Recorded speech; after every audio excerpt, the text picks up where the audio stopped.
Hey. Mm, Let's see here. Welcome. Welcome back. Your dreams are yours. Let's see here. Welcome. Welcome back. And there's my. Okay, that's one stream that's working. Alrighty. Put that over there. That's another one is working. Cool. All right. I think we're set.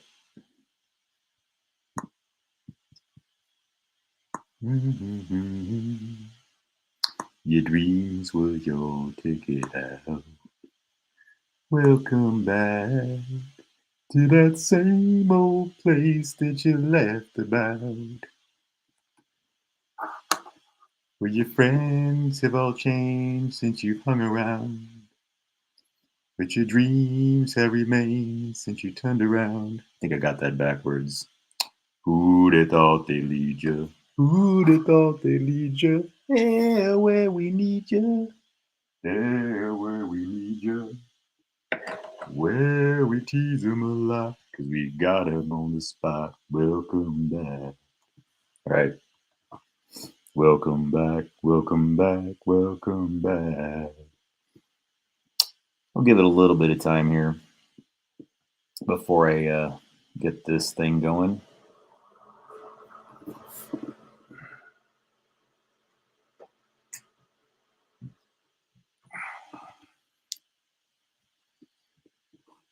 I gave a bunch of notice this time, or at least more than usual. So hopefully, folks got a notification.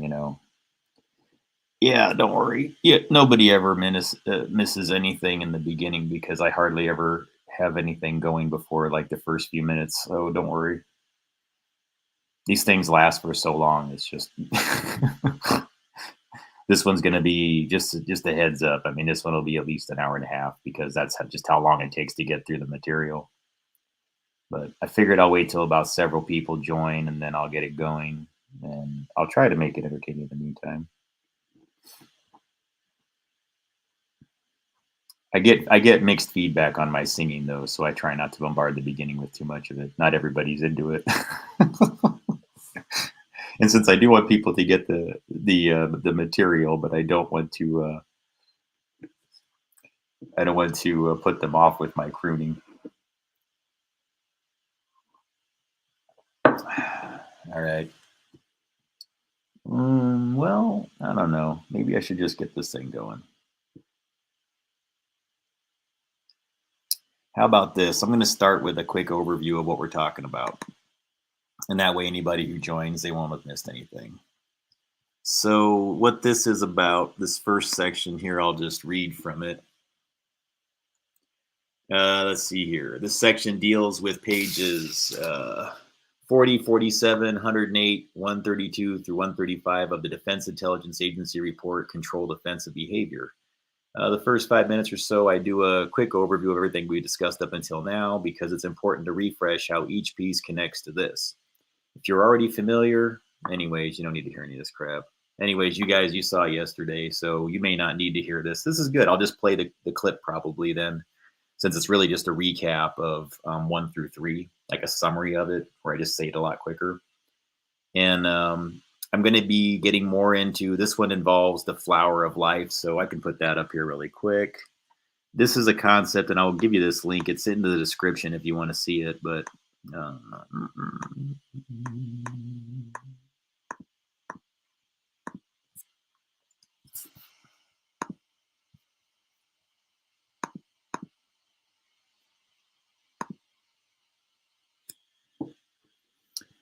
this is a concept that I discuss quite frequently in all my material, overlapping circle grids.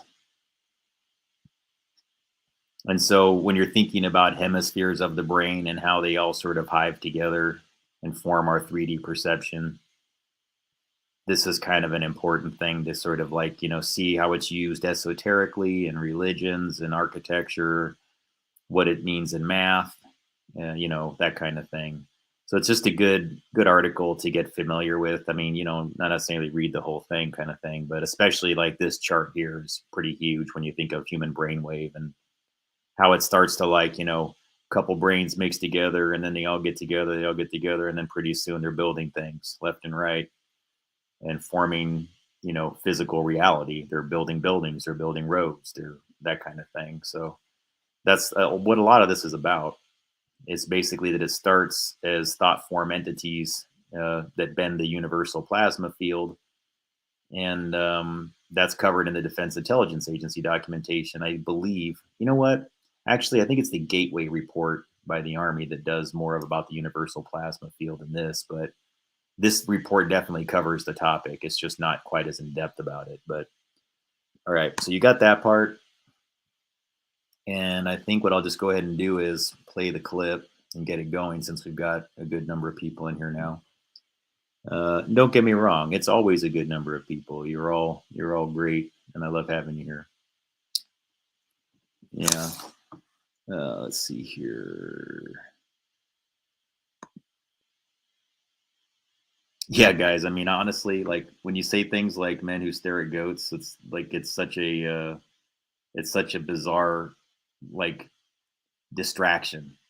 I mean, it's entertaining, but it basically kind of makes a mockery of this research and acts like it didn't exist and replaces it with this really bizarre story about that new whatever. I'll have to watch it again. It's been a long time. I don't think I ever read the book, but I just saw the movie, and it always felt to me like this just painfully overly simple, too comedic, which is great. I mean, there's room for comedy, but anytime you see people like trying to like steer you away from understanding energetics, especially in Hollywood, there's probably a reason for it that's probably not of the benevolent kind. I mean, it's because they're just hiding it.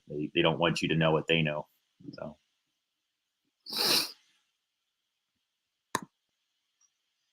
All right, welcome back to part 4. So I had some interesting developments happen between the last section, and I need to introduce them into this report. So I'm probably going to split this off into 2 sections involving mind control.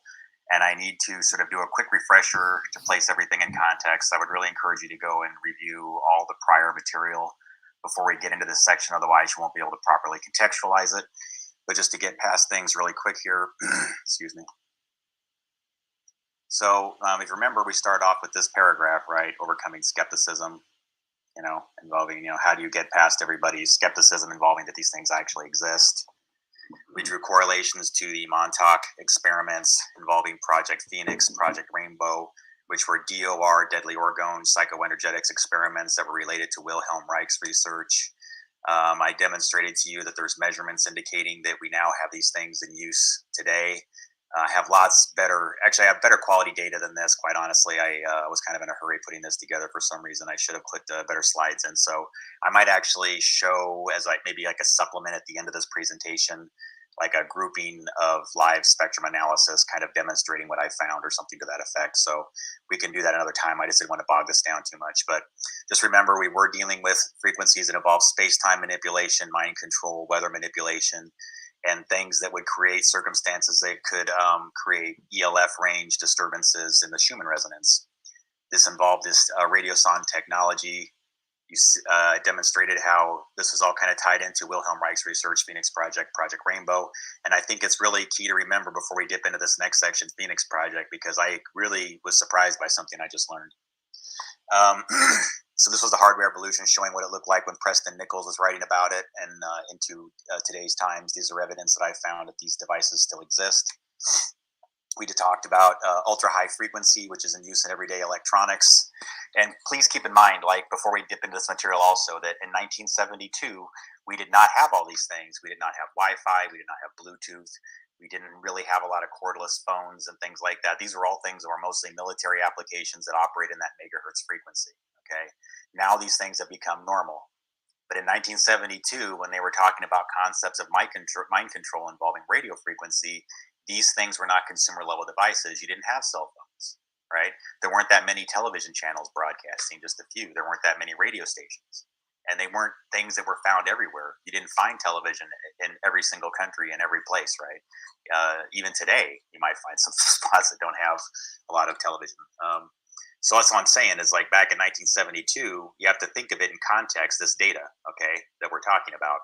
So this band here, they determined back then was useful for more or less transmitting telepathy or hacking into telepathy, Morse code, being able to transmit it using UHF and being able to pick it up using via computer. They could do that decades ago. So keep that in mind in terms of cybernetics, hive mind. When we're talking about all these things involving the swarm intelligence, the cybernetics, the collective consciousness, how spheres of influence overlap in one another, whether it be human consciousness or animal or insect consciousness. They made these measurements with EEGs and MEGs. Okay, I'm not going to talk all these things through, just really quick. Telepathy and ultra high frequency. Again, we talked about those correlations earlier. Mind control, telepathy, electromagnetic spectrum. So again, you're going to want to go back and review all this material because it's all relevant. Bioplasma research, mind manipulation, how this relates to Wilhelm Reich, DOR extraction. Remember this, because this is all going to be important as we discuss E.L.F, DOR extraction, energetics, and how you influence large populations with mind control, and why these projects that Wilhelm Reich were doing were not only useful for energy or energetics research, but also for mind control, because the two have direct correlations between one another if you really start looking into it. This also relates to chi, auras, Kirlian photography, dealing with things in the ultraviolet, infrared spectrum of frequency and light frequency. And then we also established too that synthetic telepathy, okay, was a thing, or is a very, very well researched thing. And that on September 3rd, 2014, scientists reported that direct communication between human brains was possible over extended distances through internet transmission of EEG signals. So remember, put all this in context, okay?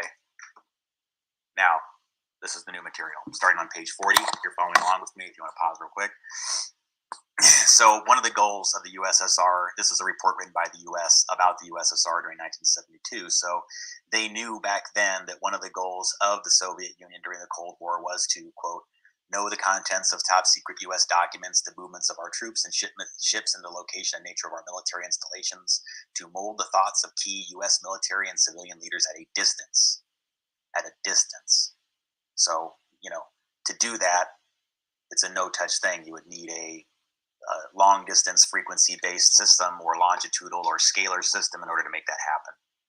So it says cause the instant death of any U.S. official at a distance. Again, I guess we'd be talking about sort of like a remote EMP on the level of, you know, completely disabling a human.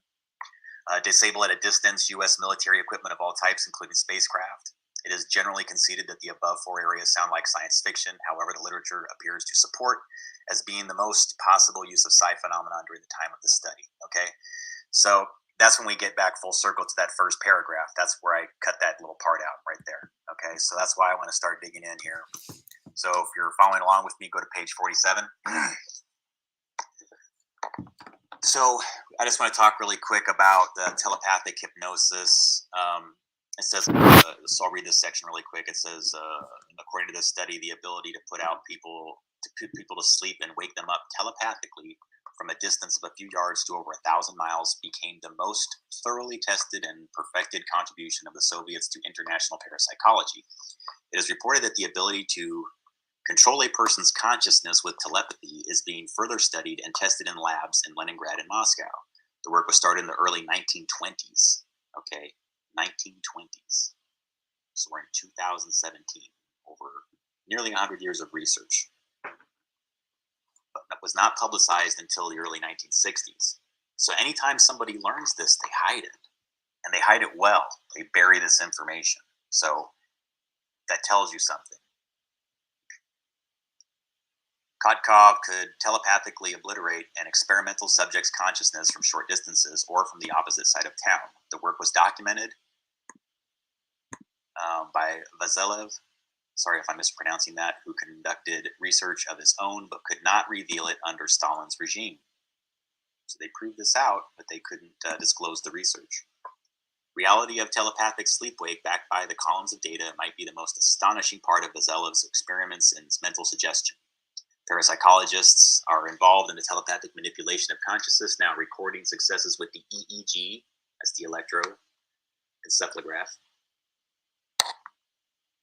Dr. Raykov is involved in the EEG research as well as as well as E. Naumov. Naumov reports that mental telepathy woke up a hypnotized subject by telepathy 6 of 8 times. Naumov remarked that as soon as a telepathic wake-up is sent, trance becomes less and less deep, full consciousness returning in 20 to 30 seconds. In the Leningrad laboratory, friends of subjects have been trained to put them to sleep telepathically. Interesting, huh? So you hear a lot of people have sleep disturbances who, tend to be ones who identify themselves as possibly being part of a research subject outside of their will, or they don't volunteer or consent to be experimented on. So I think this sort of validates a little bit of some of the sleep disturbances people talk about in that regard. Or at least rather, there's a precedent to back up that the research was being done and they proved out that they could do this. So it's like, why are the Soviets, again, hard at work on the telepathic control of consciousness? They're trying to prove it out mathematically. They didn't want to just like have it. So they proved it. They could make it happen. But he wanted to get it drilled down to a numeric, provable science.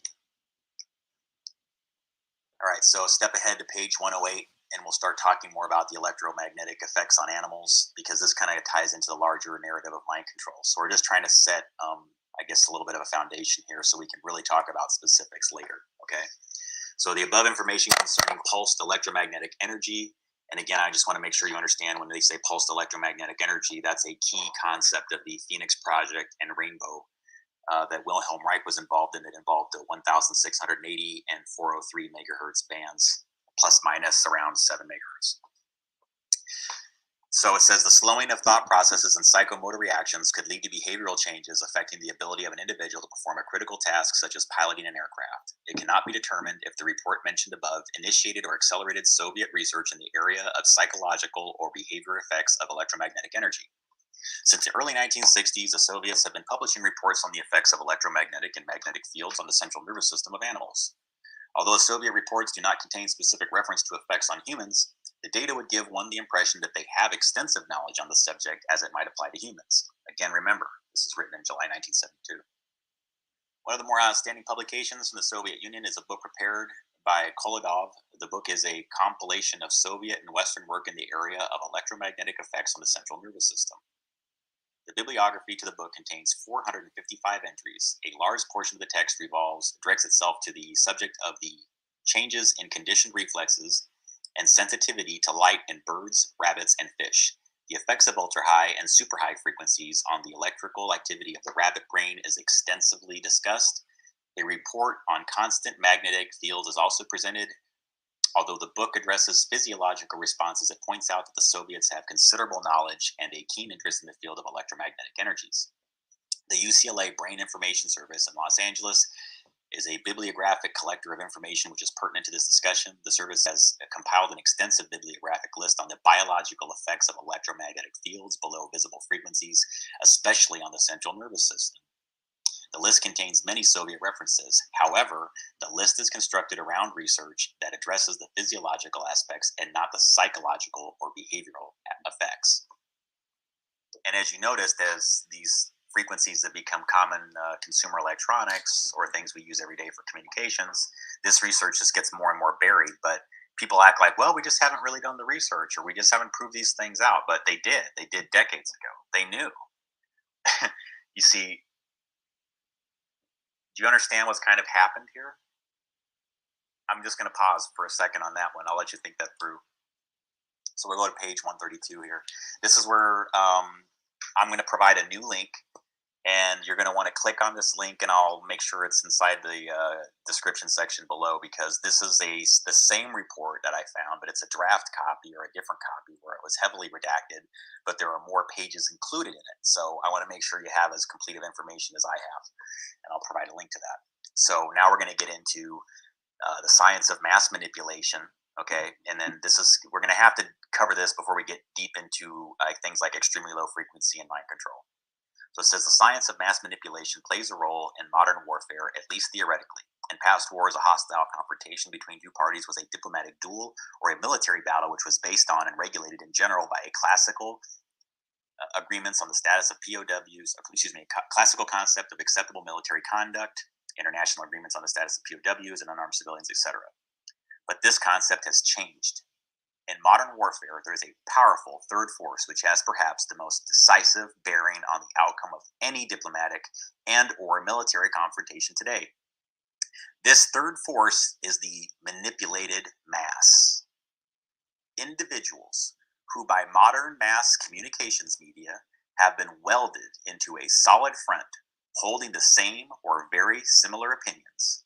This third force conflicts with and ultimately controls the hostile confrontation by applying its criteria rather than the older criteria of acceptable diplomatic and military conduct.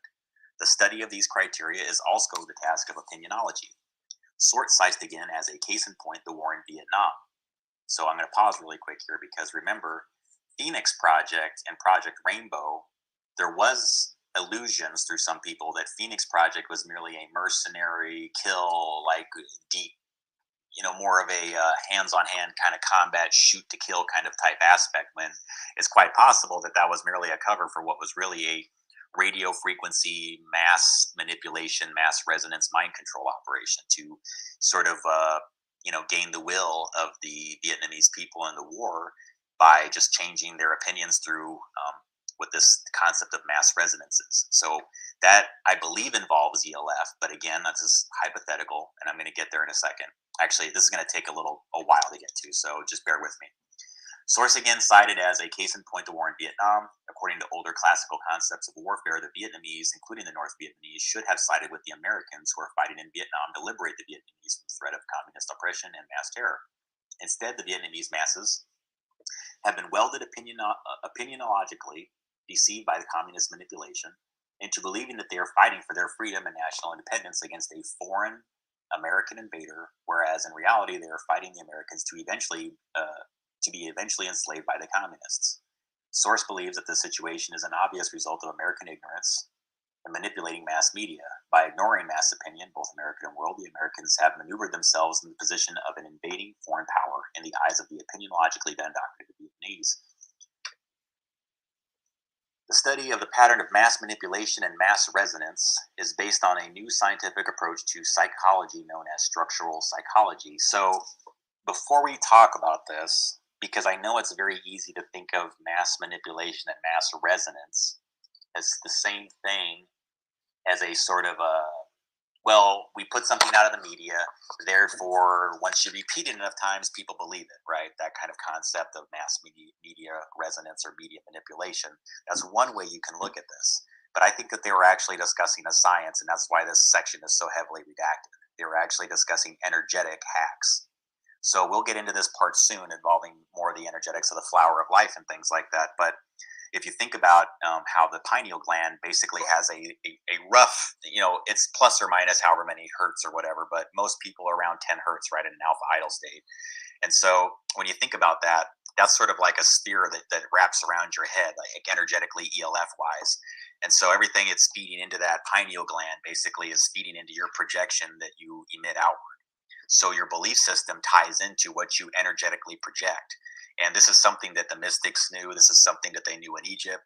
And effectively what I believe is going on here is when they discuss the concept of mass resonance or mass manipulation, when they say resonance, they're discussing that exact number, I believe. They're talking about, when I say exact number, I just mean they're discussing the alpha, beta, theta, gamma state of the brain, how you have a sphere that wraps around that energetically. And there's numbers, okay? You can measure these things, and we'll get into that in the next section when we talk about Bob Beck, Dr. Puharich, things like that. But for now, I just want you to think about that in terms of what they're really discussing here, potentially, when they say the quote, mass resonance, because the resonance has a definition. The study of the pattern of mass manipulation and mass resonance is based on the new scientific approach to psychology known as structural psychology. Psychology, which also taught in the West, rejects the classical psychology, which devotes itself exclusively to the individual. According to the structural psychology, the individual is conceived as a derivative of the hierarchic groups which can condition and mold his existence. So again, energetic spheres. One overlaps into the other. Some overlap into other spheres to a greater degree, some to a lesser degree, depending on their energy signature, which has been measured as we've produced a lot of evidence leading up to this involving Kirlian photography, Qi, bioplasma, all these things tie in. Okay, so they can understand at a distant level what the largest energy signatures are. So if you're thinking about this in terms of an energetic hack on human consciousness, what you would want to do is find within that flower of life who has the largest spheres, who has the largest resonance signatures in their E.L.F. So I'm talking about that idle state, right? Who has the largest broadcasting signal, because they're just like an antenna and they can have an influence over their entire social structure, everything within their community, because what you're dealing with is these overlapping spheres of 3D projections that involves vibration, sound, light, all of it. Okay? So when they say mass resonance, I hypothesize that this is what they're discussing, and that's why this data has been redacted so heavily. You have to read between the lines. Again, that's my personal opinion. Okay? So let's see how they break this down. They break this down into 4 different groups, right? The intimate microgroup family, the social microgroup environment, the social molding group, and the basic structuring group, the ethnic group. According to structural psychology, the phenomenology of the individual is considered to be a reflection of the phenomenology of these 4 groups. The study of mass resonance is concerned with the 4th group, that's ethnic. So remember what we're dealing with now. You see a lot of ethnic divide, right? Well, when you think about mass resonance and how we have different blood types and DNA, RNA profiles, then now you understand how the hacks of the energetic grids involve DNA, RNA at a energetic and at a literal frequency level. And probably what they've proved out in these studies behind closed doors is that there are correlations between your E.L.F, theta, beta, gamma, like what you specifically resonate at, in relation to everyone else within your DNA, RNA sphere of influence, which would mean people who are in your same genetic group. You might have bloodlines like Rh negative that might feel things at the same time at a psychic level because they resonate at the same frequency. You don't even have to call it psychic. It's just human resonance. It's human, the communication grid that existed before the one we have in place now replaced it. So this is page 133. Let's get on to, glossary of terms. Okay, so the source furnished the following glossary to define the psychological and psychiatric terminology used in this report. So then they kind of break this down. You can read this on your own. I don't want to keep going through it, but I think you have to pay attention to things like unstructured mass as an individual or a large number of groups that have been disturbed to a point approaching disintegration, so that the values have become ambiguous as a result. In other words, their reactions governing individuals are not homogeneous to the mass and therefore cannot weld the mass into an integrated whole. Then you have structured mass. A structured mass is one in which certain behaviors, manifestations are constant based on certain laws governing individuals comprising the mass. So they were, talking about energy, resonance, okay, mass, mental structure. Think of this as a globe of your individual sphere. Structured mass, how these spheres perform a harmonious flower of life. Unstructured mass, maybe you have a cluster here, right? Structuralization, see patternization, all these things, destructurization, all these, this I thought was interesting, engrammation, because if people are familiar with Scientology, know that they're big into engrams. I'm not a Scientologist myself. I don't have an opinion on that. Just saying, if you've researched them, some of those things, they discuss engrams frequently.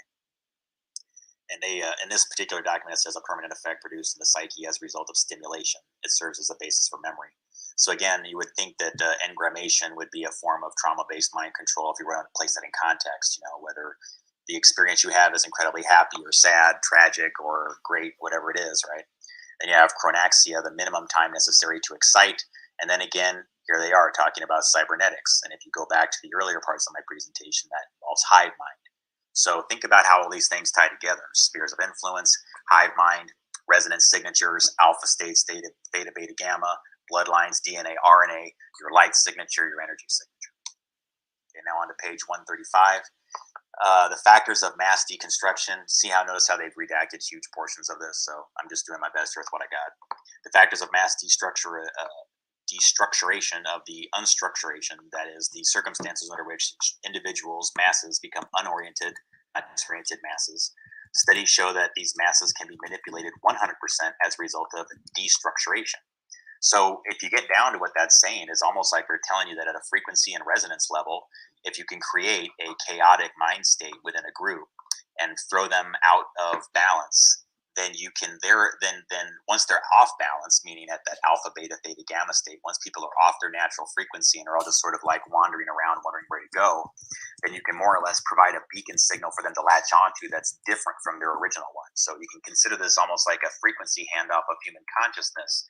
So say you're at 10 hertz, for example, and that's what you've broadcast your whole life. Well, they may want to, if they find you as being energetically influential, they may want to throw that off so that you can no longer influence everything in that 10 hertz grid. They may want to place you at a completely different frequency. And then after you're lost, after your natural frequency, then boom, overdrive you with another E.L.F frequency. You're going to latch onto that organically if you've been exposed to it over time. Now you've been reprogrammed at a frequency level. This involves mass resonance, flower of life, opinions, molding of opinions, molding of resonance, chaos, order. When you really get down to it, this is frequency-based chaos and frequency-inserted order. Okay, it's all of it tied together. So the factors governing the unstructured mass resonance, public opinion, the excitement threshold of public opinion, its latency period as a link between the two, its chronaxia, the types of unstructured mass resonance, public opinion, which range from latent, undemonstrated sympathy and or antipathy to extreme turbulence, and in the final degree to massive demonstrations of violence. So you probably heard about E.L.F being used to make crowds angry or to cause discord. There you go. Short-term and long-term memory of public opinion in relation to events and its incarnation. So notice these huge redacted chunks here. So they're clearly discussing the effects of something that's frequency-based, what its long-term, short-term effects are on the populations, right? So before, I'm going to end this section, and then we're going to start talking more about E.L.F and mind control. And we'll get into the studies of like Bob Beck and Dr. Puharich, and then we'll talk about things that are probably more specific to MK Ultra. But it's going to be more of a supplement because this report does not deal with any of those aspects. Okay, so but I think it's important and relevant to this discussion because the thing to remember about this report is it almost completely omits any direct reference to anything in the extremely low frequency range. And that should tell you a lot right there that all those portions have been redacted or are just missing, because those are frequencies that are measurable and they've been discussed going back decades. So let's talk about this concept we were just discussing earlier involving mass resonance, momentum, and how you mold societies via resonance and frequency manipulation. So if, say, for example, if you're trying to mold the opinions of a large population and they resonate at 8 hertz, okay? So using their chart, this is from the actual document where they're talking about chronaxia, how you change things, right? Excite, intensity. So say you're trying to influence a certain, say this 64 sphere, this whatever right here represents, or this 37 represents a group of DNA, RNA, RH negative people, and this is their flower of life. This is all the people that are more or less in this sort of involuntary genetic DNA, RNA hiving. Okay, just by virtue of being, that's their natural resonant frequencies. So they're going to have some similar psychic intuitions, if you want to call it that. I don't really like to call it that because I think it's just science, right? So some people have huge ones, they can just, they're tied into a number of others. Others have very small ones. And a lot of this just involves, again, this is hypothesis, right?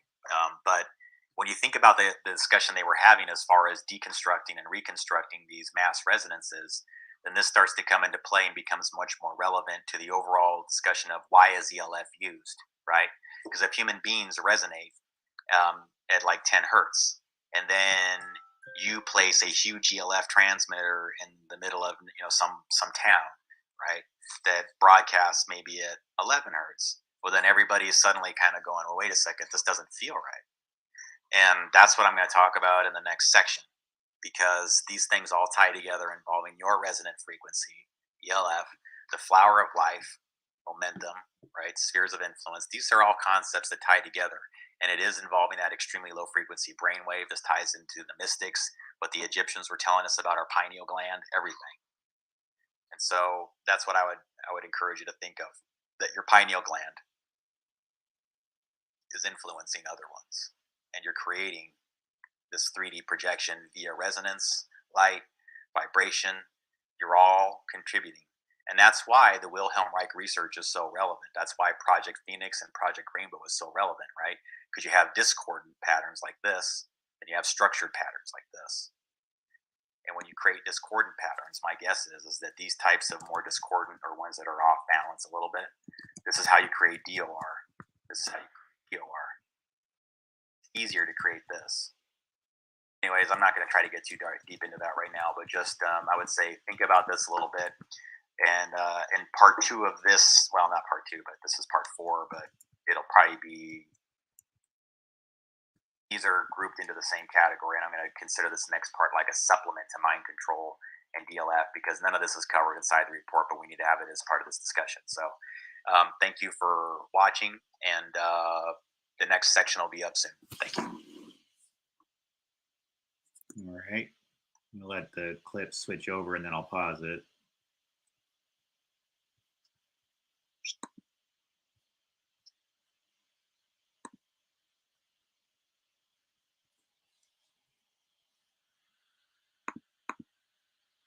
Okay.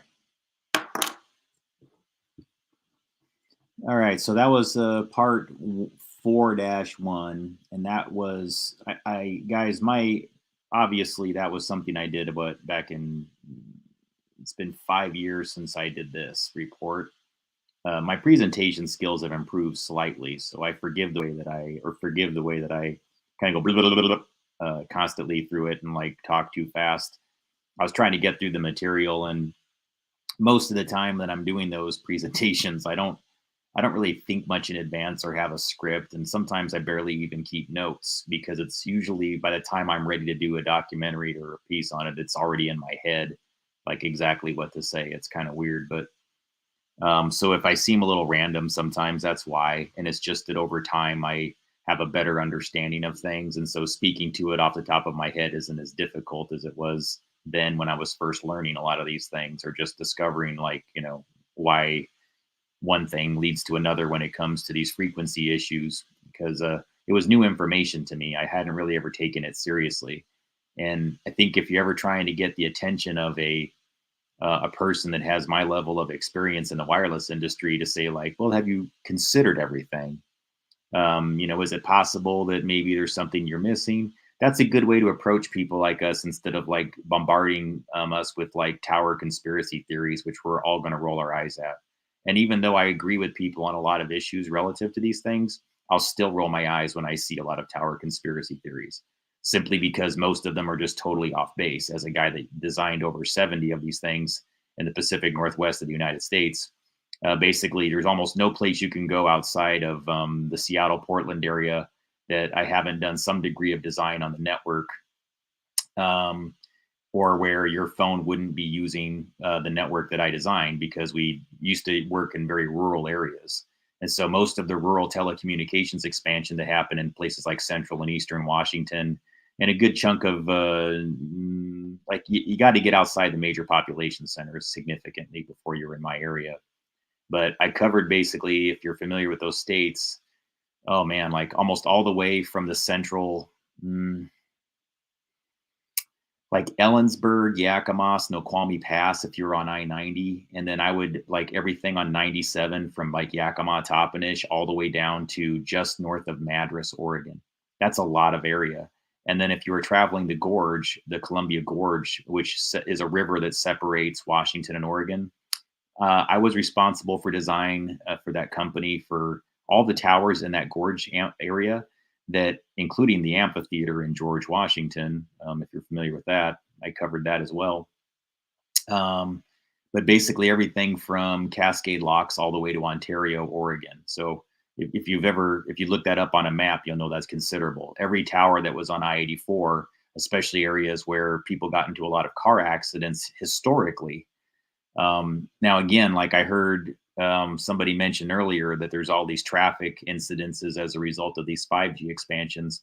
That's a curious, idea. I don't necessarily, guys, this is where it gets really challenging for me to explain to people. And I get into it in more of my recent articles. The reason why I started to like kind of go like, I'm not sure how I feel about 5G compared to what was around before, is because the signals that we had before were UHF, ultra high frequency. I get it, ultra, MK ultra, whatever. Okay. I agree. It's a little bit like, hey, how come there's MK ultra and nearly every modern communication thing we use and carry around is using ultra high frequency? It's just trippy. And so But the part that here's the thing, guys. Like, so what somebody made the suggestion that it could be. I'm guessing the hypothesis is that you can cause accidents and things like that. You know something? If somebody wanted to weaponize any of these frequencies, that's true. I would argue that the likelihood of it being from the towers and from those service level providers is. I mean, again, I haven't been in the industry in years now. It's been I retired in 2016. And the last time I did anything relative to optimization or design was on 4G networks, and they use UHF. Every single thing that I've had in my working history was UHF bands, and they go, oh man, I want to make sure I don't butcher this, but I'm pretty sure it's 300 megahertz. Yeah, 300 megahertz up to 3000 megahertz, which is 3.0 gigahertz. Okay, so if you're unfamiliar, 1 hertz is 1 cycle, like the wave that does this, 1 cycle in 1 second. That means the wave travels like one complete cycle up and down in 1 second.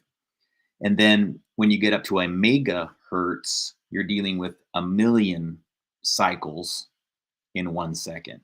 It's way different, okay, as far as how it travels, what kind of signals it can penetrate, or what kind of solid materials that the signal can actually see through.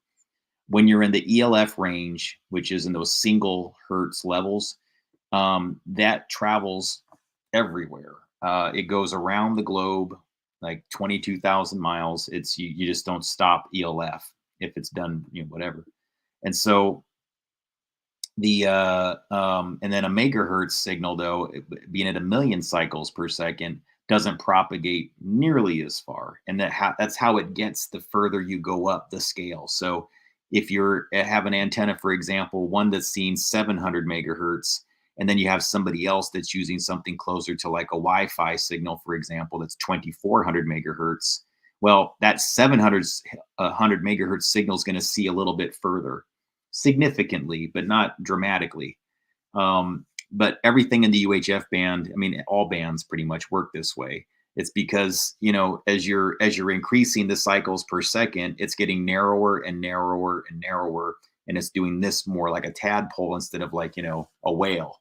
Think of like E.L.F as like a whale, and when you're starting to get into like the 5G frequencies, it's more like a tadpole going. Hell, I'd even say it's more like, the sperm finding the egg, kind of. It's that kind of. And maybe UHF is closer to like frogs and tadpoles or something like that, as far as like, how fast they would go up and down or whatever.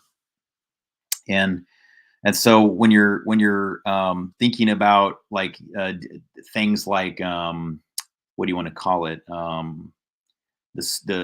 What's now come out is in 5G is extremely high frequency. And so now you're getting into bands that, oh man, I think that's 30 gigahertz and up to, I think it's 30 to 300 or I can't remember. I think it's 30 to 300 gigahertz is extremely high frequency. All right. You don't have to know all those details, I guess. So if I'm wrong, engineers, you can all throw darts at the screen, whatever. We can look it up, I guess, guys. There's no reason to guess. EHF. Okay. The point is that it goes like, I mean, it can get a pinpoint focus. And what I was used to working on is it doesn't work that way. You don't just like kind of spot beam it or like aim it in a really fine, like where it's like very focused on one select area. It's more, UHF is more like, it rains down on everything, and you're like, it's more like an umbrella of coverage. And so when you're aiming your antennas, they could see for miles. I mean, miles and miles and miles. Like I did tower design where, because it's out in the rural areas, some of my towers, because nobody would use them pretty much. I mean, they really were in the middle of nowhere, quite a few of them. They could go for like 40 miles. I mean, and after that, they're not much use. So even though they can technically see further than that, the phone can't see back to the tower. So you usually keep and limit your footprints at about 40 miles for ones that are super rural. But if you're in the middle of the city, they could be spread out every half mile to quarter mile, depending on the needs. And that was another thing I did in the wireless industry. Was I was a capacity engineer. Well, not technically that, but that was a part of my role as a design engineer. We also handled all the capacity. That means how many number of calls can you process in different pockets of the coverage zones at a time. So what really drives tower design, honestly, is how many people are using it. If you all stop using it, I'm telling you, they stop building towers because there's no need for them. They're not going to spend the money to build something that people aren't using. But as long as you continue having this thirst for data and you want to do more things with your smartphones in more different places, the tower design engineers have to build more. They have to put up more nodes, more towers, more of the small cells, more of the distributed antenna systems, all kinds of ways of bringing signals into buildings, on buildings, on towers, whatever it is. They're going to have to find more ways to put them in the places where people want the coverage. And so that's what motivated me. There wasn't anything nefarious. I was out in the middle of nowhere. We actually had some people like in our company, they got into some serious accidents on that stretch of I-84 between Washington and Oregon. One of them became permanently disabled as a result. I mean, he got run over by a car while trying to help somebody on the side of the road. God bless that guy. Hope he's doing okay today. But he was one of our best field engineers when I was working at that company.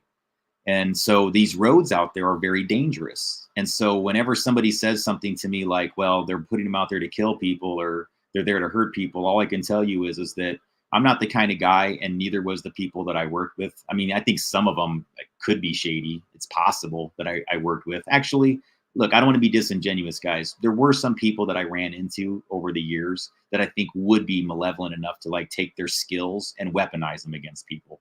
Would they have the endorsement of a whole company or a whole industry? Not so much. But I also think that if something like that were a thing and somebody did plan it or thought to do it, I know of enough people that have done things in the industry that would be conscientious objectors. Like if they ever caught wind that that was even like a part of the plan, they would whistle blow on it. They would do things to say, no, that ain't going to happen. But again, that's just my blind faith in people. You can call it what you want to, but I did work with some pretty top-notch, decent people. And the reason why I don't approach people with that kind of accusatory tone when it comes to technology on any level, I try not to, is simply because they may not even understand it that way. They may be doing something within their industry that they weren't even aware had that kind of effect. And like me personally, I never thought, I didn't take anything involving life energy concepts and Wilhelm Reich seriously. I'll tell you why. Because ignorant people are in charge of the narrative when they don't know any better. They're just saying things that are factually inaccurate and repeating things from disinformation people. And those disinformation people are usually the kind that do things malevolent with frequency, but don't need a tower. So you see what I'm saying, guys? Like you can weaponize frequencies, you can cook people in their houses and things like that. It just doesn't really come from the industry because that would be so difficult to get away with. However, every concept, all the hardware, yeah, you could turn somebody's place into, I mean, you can do all those things. So it is possible, okay? And that's what these reports are revealing. And then beyond that, then it's a matter of just deciding, like, how do you feel about being surrounded by electromagnetic signals, knowing that we're frequency, vibration, and energy, resonant frequency. Sorry, the documentary that you should watch if you've never seen. I almost never recommend that much material beyond my own, which sounds arrogant, but it's just because a lot of it's garbage. And I'm not saying mine's the best, but one that I do really, really appreciate and actually helped me understand things better was called Resonant Beings of Frequency. Resonance Beings of Frequency. I wish they would have come up with a better title, even though it's accurate and it is a good one. I just can't say it.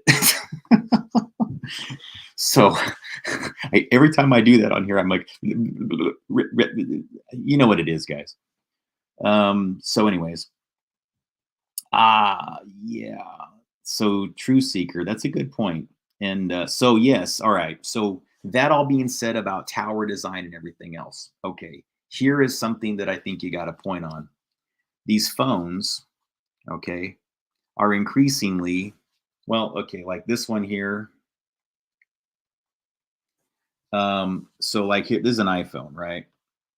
And most iPhones and most of the Androids, you have these things like Google Pay, Apple Pay, Samsung Pay, and they involve basically these NFC chips and things that involve like the wireless energy charging system that exists in the back of the phone. So to Truth Seeker's point, just really quick, this is where I think you have a very, very good point, and I will absolutely like give you some information to support your suggestion. It doesn't mean I'm right, but yeah, there is that chi energy system, which to me is beyond that. To me, that says like somebody knows that they would call it chi. They would literally name the wireless energy system chi, QI. Wow. So if you're holding your phone and there's a wireless signal that's capable of wirelessly charging, it would be a matter of just being able to pulse modulate the signal, and you're holding it in your hand and you're just going to feel the frequencies. You're not the only person that said that to me, Truth Seeker. So I just want to make sure that I at least validate what you're saying, and I don't think it's just your imagination. But that's in the phone. And to the credit of some of my old colleagues, I remember one time one of them got frustrated going, you know something, people are always complaining about our towers, but we wouldn't be putting them up if there wasn't the demand. Yet they carry around a smartphone with them all day. And if you calculate how much radiation, and this is non-ionizing radiation, guys, electromagnetic frequencies, if you calculate your exposure to frequency, way more is pumping out of your cell phone that you get exposed to every day, that you keep in your pocket, you keep in your purse, than is capable of seeing you from the average tower. You will get more power pumping out of this through that chi energy system, the NFC chip, and just if the phone is especially, oh my God, if you're in a low coverage area, it's going to be especially bad because the phone is always having to key up its transmit to find the tower. And like right now, I'm in an area where it's beautiful here right now, where I'm at, but it is kind of in like around trees and there's some dips and things like that. So this phone here, yeah. And to your guys' credit, I feel something from it too. So I'm not going to deny what you're saying at all. I have no inclination to.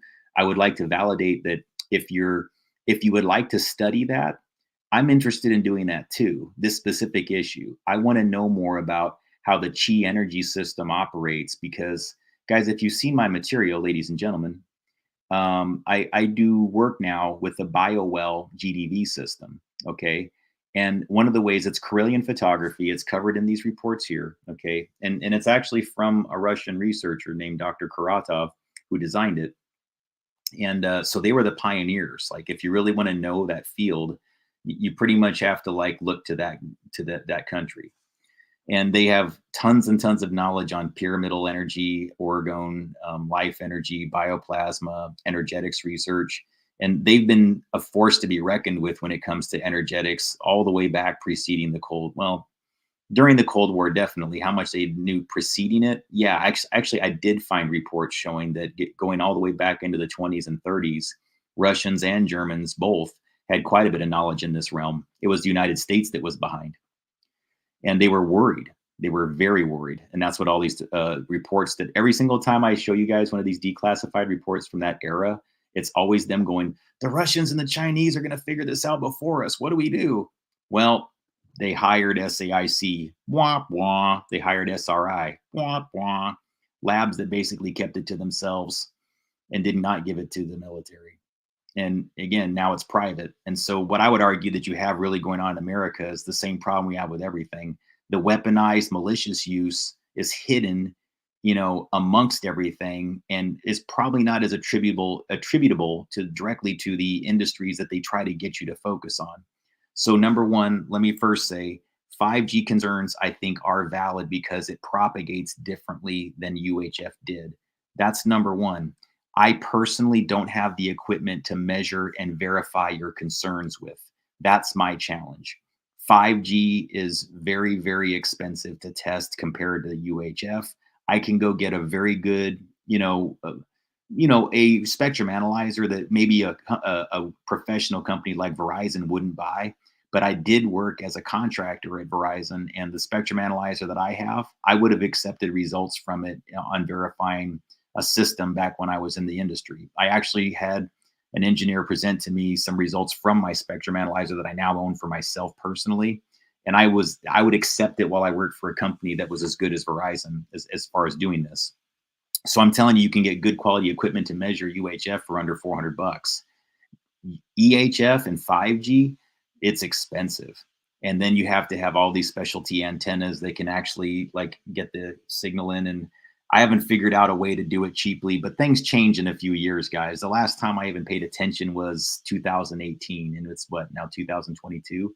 So my guess is the price has come down significantly, but not to the point where you can get good 5G testers for under 1,000. That I doubt. In fact, I really doubt you could. Yeah, I don't think you could even get anywhere close to that. So I don't even try. I just focus more on what I know has more impact. And here's what I can tell you. These things you can measure. You can measure the most of the signals that come out of these phones, except for the EHF band, the extremely high frequency, and a little bit underneath EHF and the upper SHF bands. You're in the, it's like 26 gigahertz, but like for 5G purposes, most people are referring to even those ones that are just under the threshold of extremely high frequency.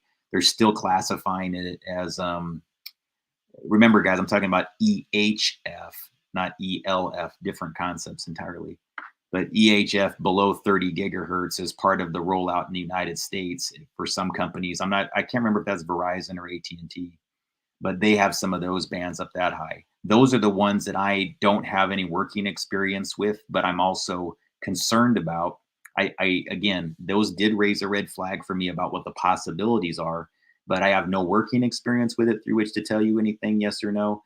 And I don't have the ability to test it independently as a non-industry person now. Okay. So sorry if that was a little bit windy there, or long-winded, sorry.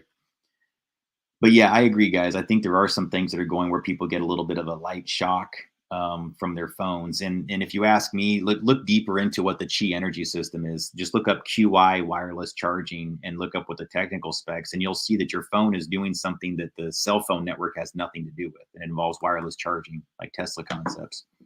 So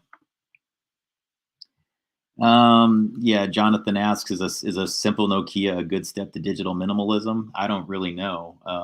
I'm a fan of those Nokia phones from back in the day. I used to carry one. They're pretty awesome. You know, they're basic and things, but the problem you're going to have now is if you're talking about like activating like one of those old ones, they probably won't even work. They're phasing out 2G and even 3G in a lot of places now. I think even Sprint just is in the process of phasing out, or they just finished it. I can't remember. And so that's pretty significant. That's a big deal. And what they wind up doing usually when they remove 3G is they just take that signal. And my guess is because it's close enough to the 4G bands, they'll probably that's probably like Verizon's doing for their Ultra. They had to call it Ultra. Why did you do that, Verizon? Why did you call it Ultra? It just makes people like more suspicious. Anyways, I don't know. I don't know what their intentions are, guys. I can tell you though, I worked as a contractor at Verizon, and most of the people that I worked with there were pretty nice and decent people. And actually, when I was there, a lot of the people that I used to work with at this rural company wound up over there at Verizon. So I don't know. It's a small industry. There's not that many technical people in it, really, compared to a lot of other industries. The number of technical engineers are few and far between because you don't need that many people to design the network. You just need a few specialists that really know about it. Sorry, that I took way too long to talk about all that.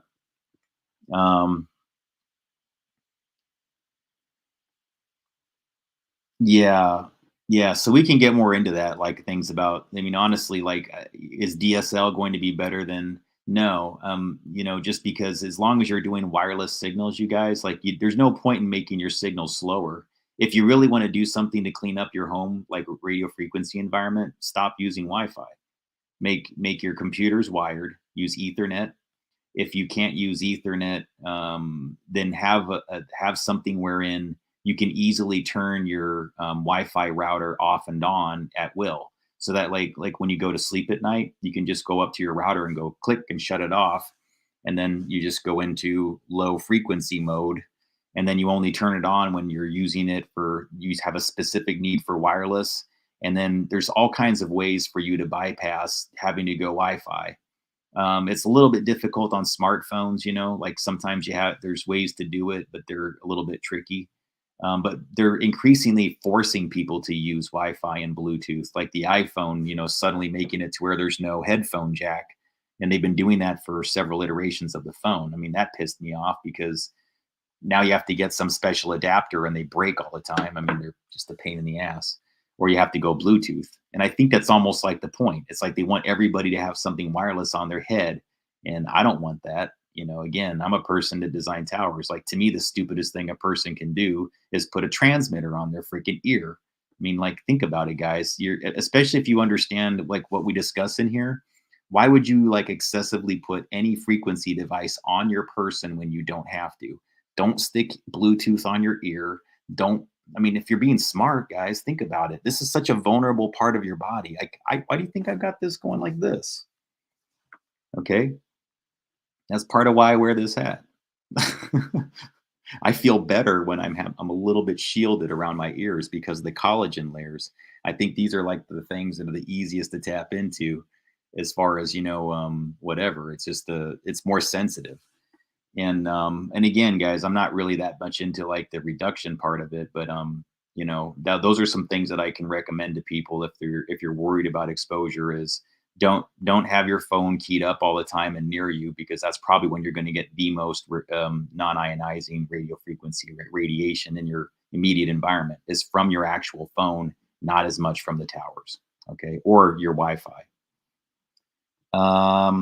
Mobile hotspots that are yeah, no, I mean, no. Yeah, so you get Angelica, yeah, you're onto something there, the reflexology spots.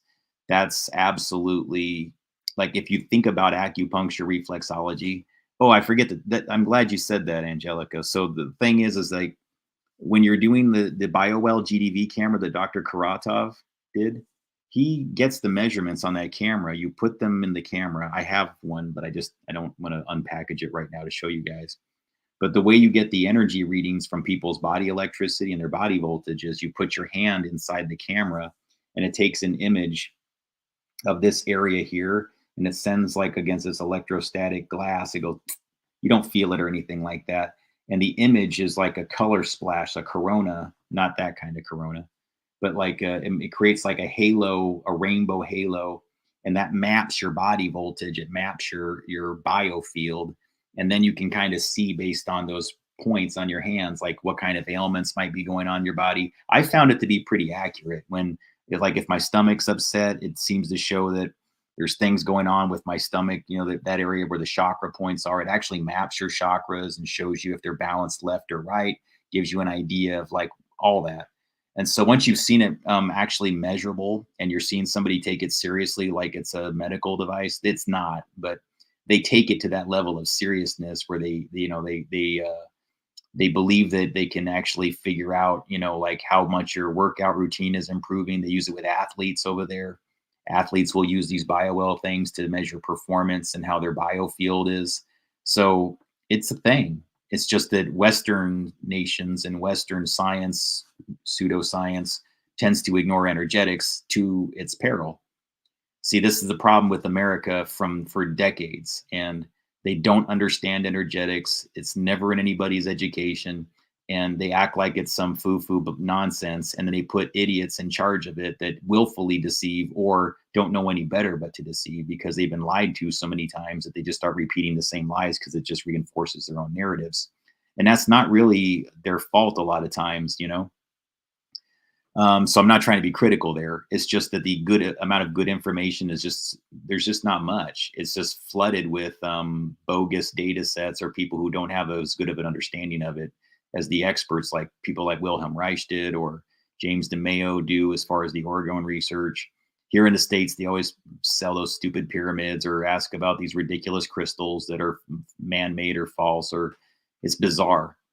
And I think that's by design, guys. I don't think that that's happening in some weird vacuum. I mean, people are intentionally going out of their way to manipulate those data sets. Guys, when I was looking into it, I bought some of that crap too. And again, part of me kind of even thought some of it worked for a little bit, but it never was the device. It was here. Okay. If you think you're getting results from it, but you can't measure them with some of these devices that I can show you, then this is what's doing it. And I don't mean it's a placebo. I just mean, like, if you study my research and you know what you are as an energy being, yeah, it's you doing it, you know. James DeMayo just passed away. Holy shit. No way. Dude. Rest in peace, dude. That is sad. That is really freaking sad. That is not, man, that bums me out. God, dude, I really got, you know what? If I ever was going to go back to Oregon, it was my goal. It was totally my goal to try to contact him and at least like attend a seminar or meet the guy at his orgone lab in Oregon. That sucks. Wow. Well, thank you for telling me, man. Rest in peace. And man, that's sad, guys. That I've said it over and over again. Wilhelm Reich and James DeMayo, and then after that, I don't know who you go to. I don't. As far as I can tell, like I don't know. There's not many people I trust besides myself with that research, and that those guys were like light years ahead of me. So I don't know. That's sad. Well, thank you for telling me, but wow, Murakami. Oh, okay, yeah. And isn't so Murakami? They're the ones that work with Eric Dollard. Is that right? Yeah, I should actually check out that person's material more. So yeah, they're probably one of the people that are probably doing. I haven't seen as much of their research. So yeah, I would say to that group, the people that are working are do work with Dollard or have worked with Dollard and study psychotronics and continue on in the tradition of guys like Robert Beck. Again, some people criticize him too, but I mean, a lot of those folks really did have good research, you know. So okay, cool. So Robert Lee just verified that, yeah, that's Aaron Murakami works with Derek Dollard. Yeah, I haven't had any contact with those people, but I am aware that they do a lot of things with psychotronics and study it at a pretty significant level. And we really do need more people that are honestly researching these things and sharing their results with the general population, because psychotronics is yeah, it's dangerous, guys. And as satellite technology gets more advanced and nations start to just like, the more people that deny that these things exist, it'll be to our peril. So it's very important that we have intelligent discussions about it, which is why this whole report exists. So I can't go on for too long in the in between conversation. I've already done a half hour beyond what I was supposed to. So, and I gotta finish these modules tonight. So there's two more. This is one of them, and then we're going to go into part 5. And then if you've got questions in between, feel free to ask them in the chat. And then if there's a spot where I want to pause here, I'll just go ahead and pause and answer your questions, or I'll wait till the end. But this one is part 5, and no, excuse me, this is part 4-2. And it covers, it's like supplemental material to back up what part 4-1 was doing. So here it goes. All right, welcome to part 4, section 2. Now we're going to get into mind control, extremely low frequency, and how this sort of connects to these other concepts involving the flower of life and mass resonance. It's kind of a hypothesis I have about the Project Phoenix thing that went on in Vietnam, as we covered in the last section. So it's going to be important that you're familiar with that material before we move on. You don't need to have the documents open or anything like that, and I'll provide links to everything that I'm referencing here in some of the little graphs. So E.L.F. from Wikipedia is how they define it here. They just say it's electromagnetic radiation, radio waves with frequencies from 3 to 30 hertz and corresponding wavelengths of this, respectively, in atmospheric science. So they kind of get into the whole thing involving earth frequencies. They talk about, things involving seawater penetration and things like that, because, you can't really get through water with regular UHF and things like that in the same way that you can with E.L.F. And it requires special frequency use. And so then you have electric power grids, which I think is really the takeaway from this more than anything, really. So is to know that they define it between 3 to 30 hertz, even though it might cover different ranges depending on who you ask. And then 50 or 60 hertz is where electric power grids run through. Okay, so building on that, and I'll leave links to both of these. The brainwave frequencies, now they operate in the gamma range, right? The fluctuating frequency of oscillations generated by synchronous activity of cortical neurons, measurable with an EEG. Okay, so we've talked about EEG earlier in the presentation. Via electrodes attached to the skull, are conveniently categorized into general bands in order of decreasing frequency, measured in hertz, as follows. So before I list these, I just want to say I believe that these are general. I'm not sure how much this falls into range with everybody, so I don't know who defines these precisely, but I know that these differ for different people, is my understanding, at least based on the things that I've read by most of the experts in the field. So you got gamma between 30 to 50 hertz, beta 14 to 30 hertz, alpha 8 to 14 hertz. I've discussed that a lot. Theta 4 to 8 hertz. That's within the Schumann resonance. Delta 0.1 to 4 hertz. Mu 8 to 12 hertz. Sigma 12 to 14 hertz. Sensory motor rhythm SMR 12.5 to 15.5 hertz.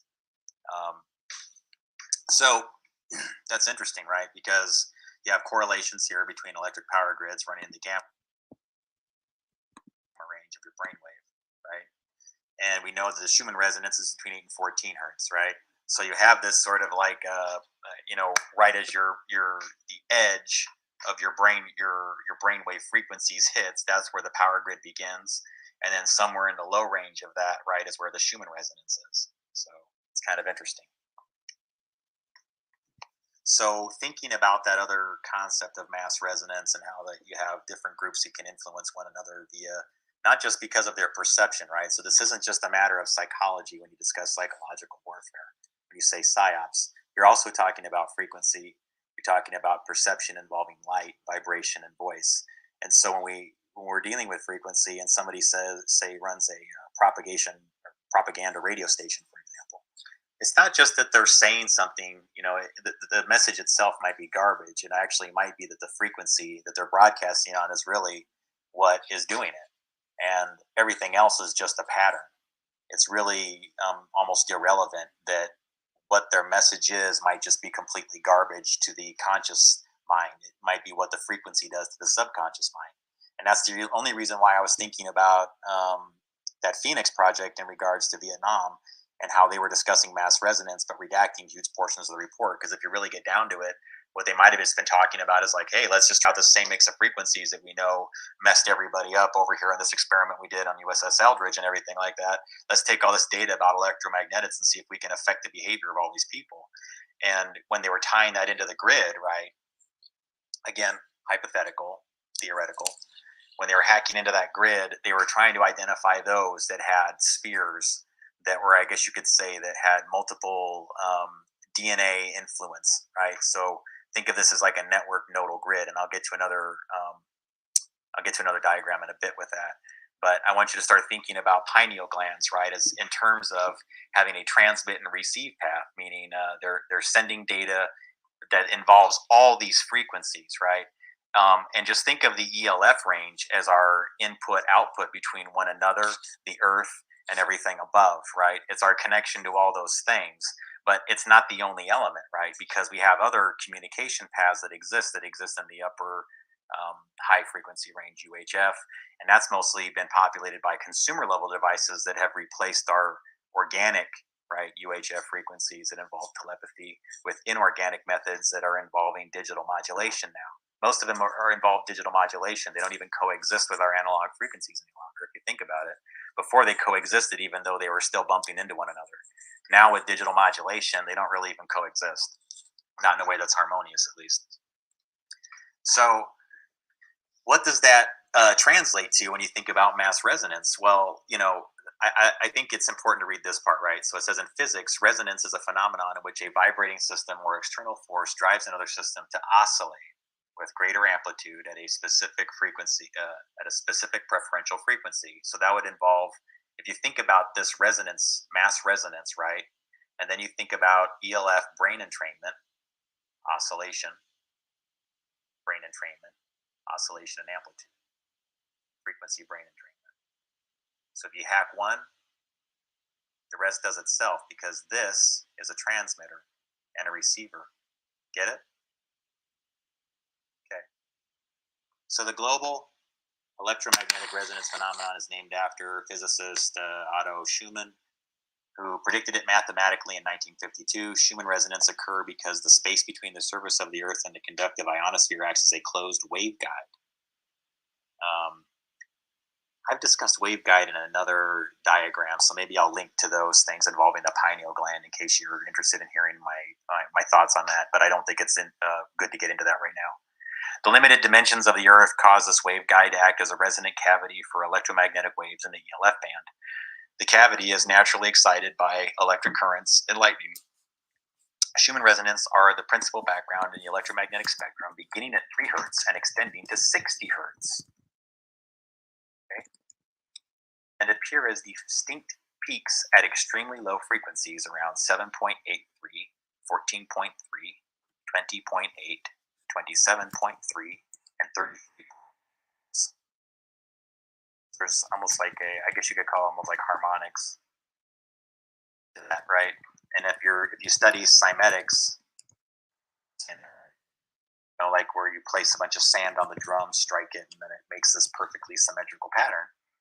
That's sort of what you're talking about with the Schumann resonance in that same regard, right? And so when you take that concept, tie it into this, right? And remembering too, right, that they said it starts at 3 hertz, extending to 60 hertz. Now, what do they do here with our power system?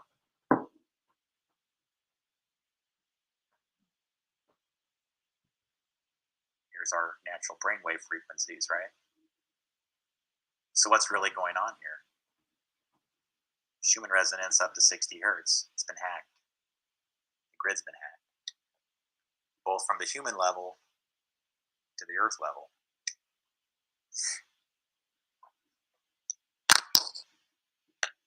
Not only that, so once that spectrum's been hacked, now you have a system that's transmitting, receiving on its own. Now you're in a loop. All this is just going in loops. So if you can reprogram one, just keep the flow, the momentum going, right? So it says in communication networks, a node is either a redistribution point or a communication endpoint. The definition of a node depends on the network and protocol layer referred to. A physical network node is an active electronic device that is attached to a network and is capable of creating, receiving, or transmitting information over a communications channel. A passive distribution point, such as a distribution frame or patch panel, is consequently not a node. Anyways, that's a technical. I just went down and looked up, for computers, what is a node? But technology mirrors human consciousness. Okay? It's not. So what I'm telling you with all this information is that we really don't have to decipher much, because all technology is doing is copying us. It's mirroring us. And so there was a designer, right? We know there has to be. And at some point, these things all just gained momentum, and now it's just it's a self-propagating thing where we've accepted these replications, these mirrors, that just remove what we have and replace it with something that's digital and shiny that we can buy, but really denies us of our organic human experience. And that's my own opinion added in there. But when you think about it, so think of these spheres of influence and that flower of life, right? Getting back to the pineal gland, right? And remember, pineal glands transmit and receive data from the entire spectrum. That's proven through EEG brainwave data, which operates within that Schumann resonance. We are Earth. Okay? Look at this. We're Earth. We're part of the Earth. This and everything beyond that.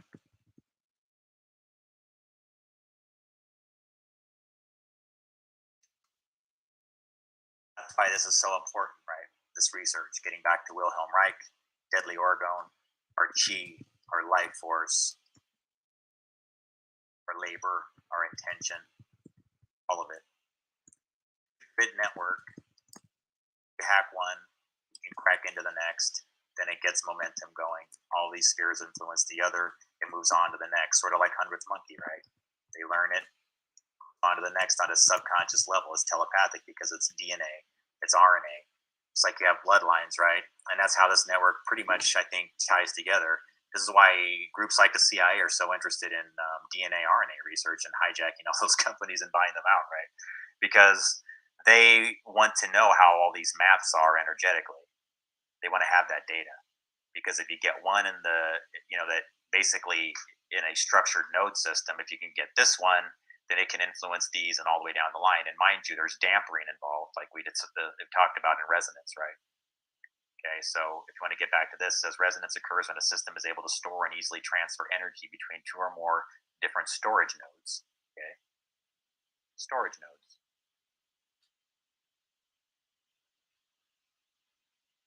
Sorry.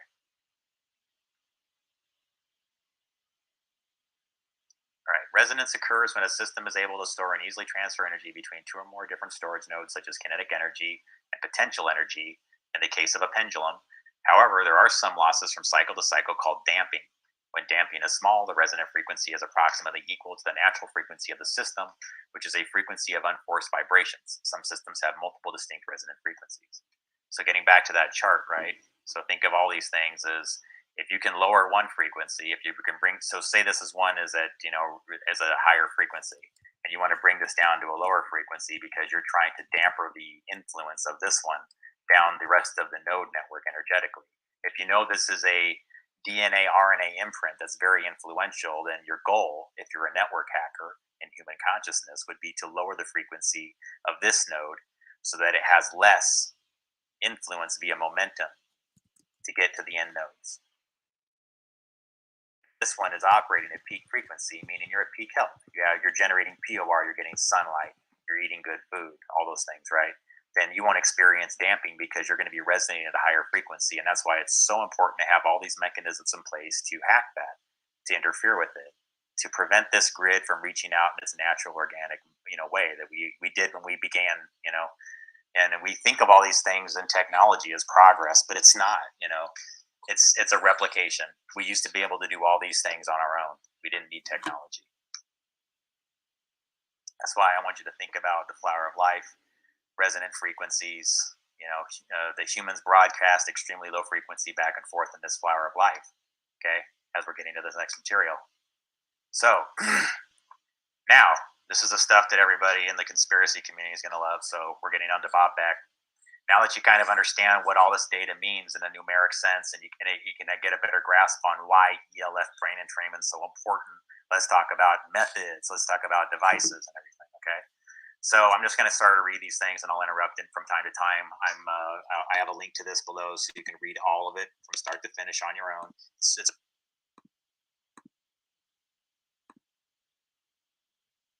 a really, really vital document to understanding this. I would say to go to that document if you can and read it.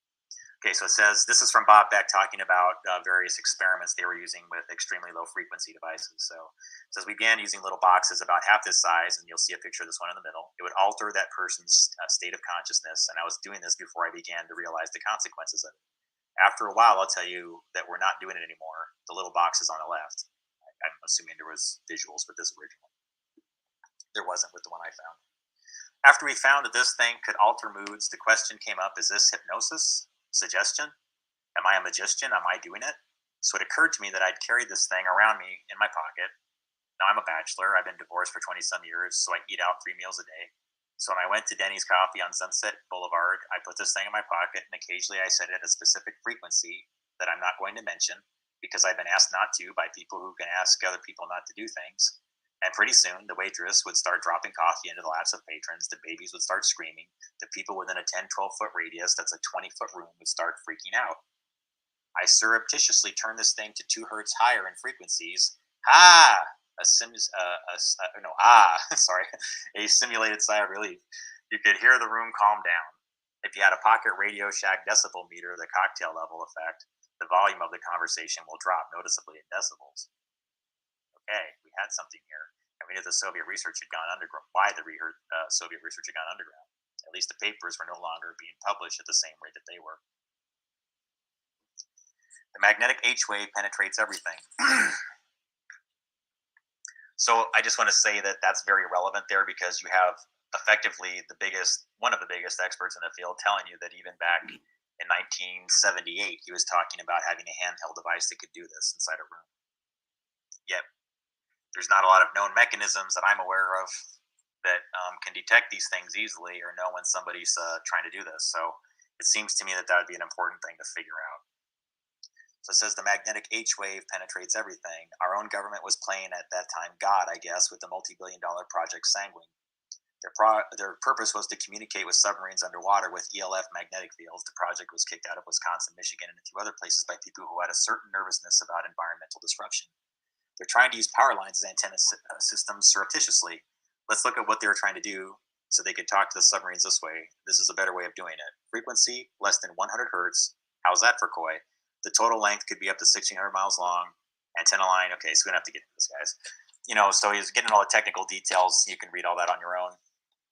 Basically talking about how they were trying to construct these massive antenna arrays that could communicate underwater. And there's a precedence for this. If you look up Clam Lake in Wisconsin, that would be the reference point. I don't want to get into that whole story here. So it says the phase array antennas of the Russians. Although, just so everybody understands, I'm not trying to pick on the Russians or Soviets or anything like that, or at that time, I'm just using the Cold War in context of this discussion. So the reason why I think that's important is just because there's so much information going back and forth and things being hidden at that time, and that seems to be where all this data was just sort of effectively shut down and went underground. And it's very difficult to find valid data on it, but it's starting to come out. So it says the phase array antennas of the Russians. The first estimate of the Soviet transmitters that were causing problems at Riga and Gomel. I'd recommend you look up those studies on your own. It's pretty interesting. Kathleen Joyce donated her drill to the project, and we drilled 2 holes in a globe and put those 2 little tacks in it, so you have a historical little item there. If you draw a great circle route between these phase array antennas, you're in the area around Timmins, Canada. Now, there may have been some tremendous disturbances up there about a year ago that were traceable to this particular problem. Dr. Puharich was out there in California, and Kathleen Joyce and I hosted him. We showed him the apparatus. This is probably the first he had heard of the psychophysiological effects of the E.L.F. fields. And I recall on your living room floor, Kathleen, where he flexed his muscle near the coil and saw the spike readout on this little oscilloscope and realized that we had finally had a detector in human captivity that could see micro-Gauss levels. In other words, his EMG, the few microvolts of potential firing through the nerve impulses through the conductive layers of the skin, was creating enough of a magnetic field to read out on this thing. So pretty interesting, huh? That means that they were fascinated by anybody that could do that. So I think that if you could demonstrate that you do that, and there's a test where you could demonstrate you do that, you might be able to show something. So he got very excited, so he began showing him some of my research dating back for about the last 8 years, and he decided that this was important enough to take back to the United Nations. So he contacted the chap who really runs the government. This man had survived about the last 5 administrations. He must have remained nameless because he is in very low-profile positions. I can assure you he is no one that you would have heard of about or read in the newspapers. They sent me an airline ticket and invited me to come back to the United Nations. Anyways, we'll get on to the next part here. So it says, Dr. Puharich's sophisticated Faraday cage. Dr. Puharich and I were supposed to have about an hour. It ran into 2.5-hour briefing. Kurt Waldheim was out of the country at the time, so our hosted chap that we informed was the number 2 man in the United Nations himself, Rudy himself. So now the experiments which caused all the excitement. Any of you guys ever been in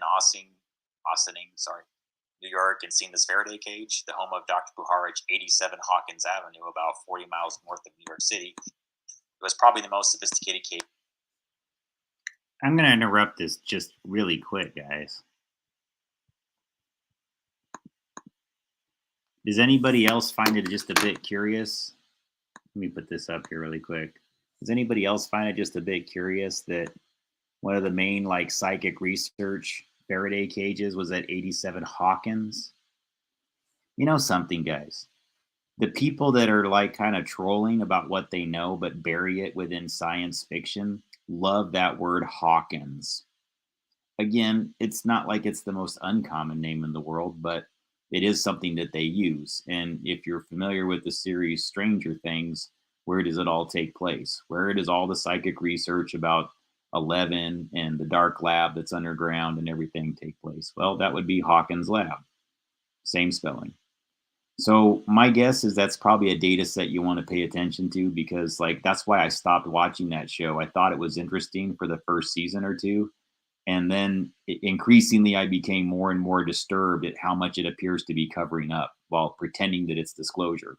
I hope that they have good intentions, but it seems to me like another way to sort of jumble up and mix up all the details of the real psychic research and turn it into a science fiction, very entertaining science fiction series, but nevertheless a bit of a deception if you think that it exists purely as entertainment.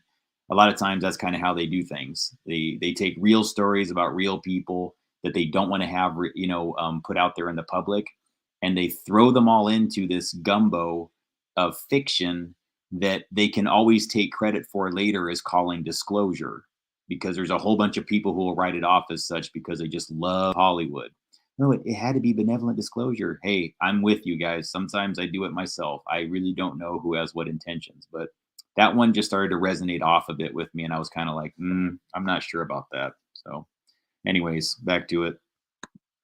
Cage in captivity. If you're not familiar with what a Faraday cage is, it blocks out radio frequency. It's there to like protect and shield and perform tests so that you can see the true measurement of something inside of it without there being outside interference. So, for example, like there's a lot of people who believe they have implants and things like that. The only way to really prove that out, truthfully, would be to be inside a Faraday cage of a really good design, and then bring in a meter of some sort and perform that measurement or have some methodology behind it. So I just want to throw that out there.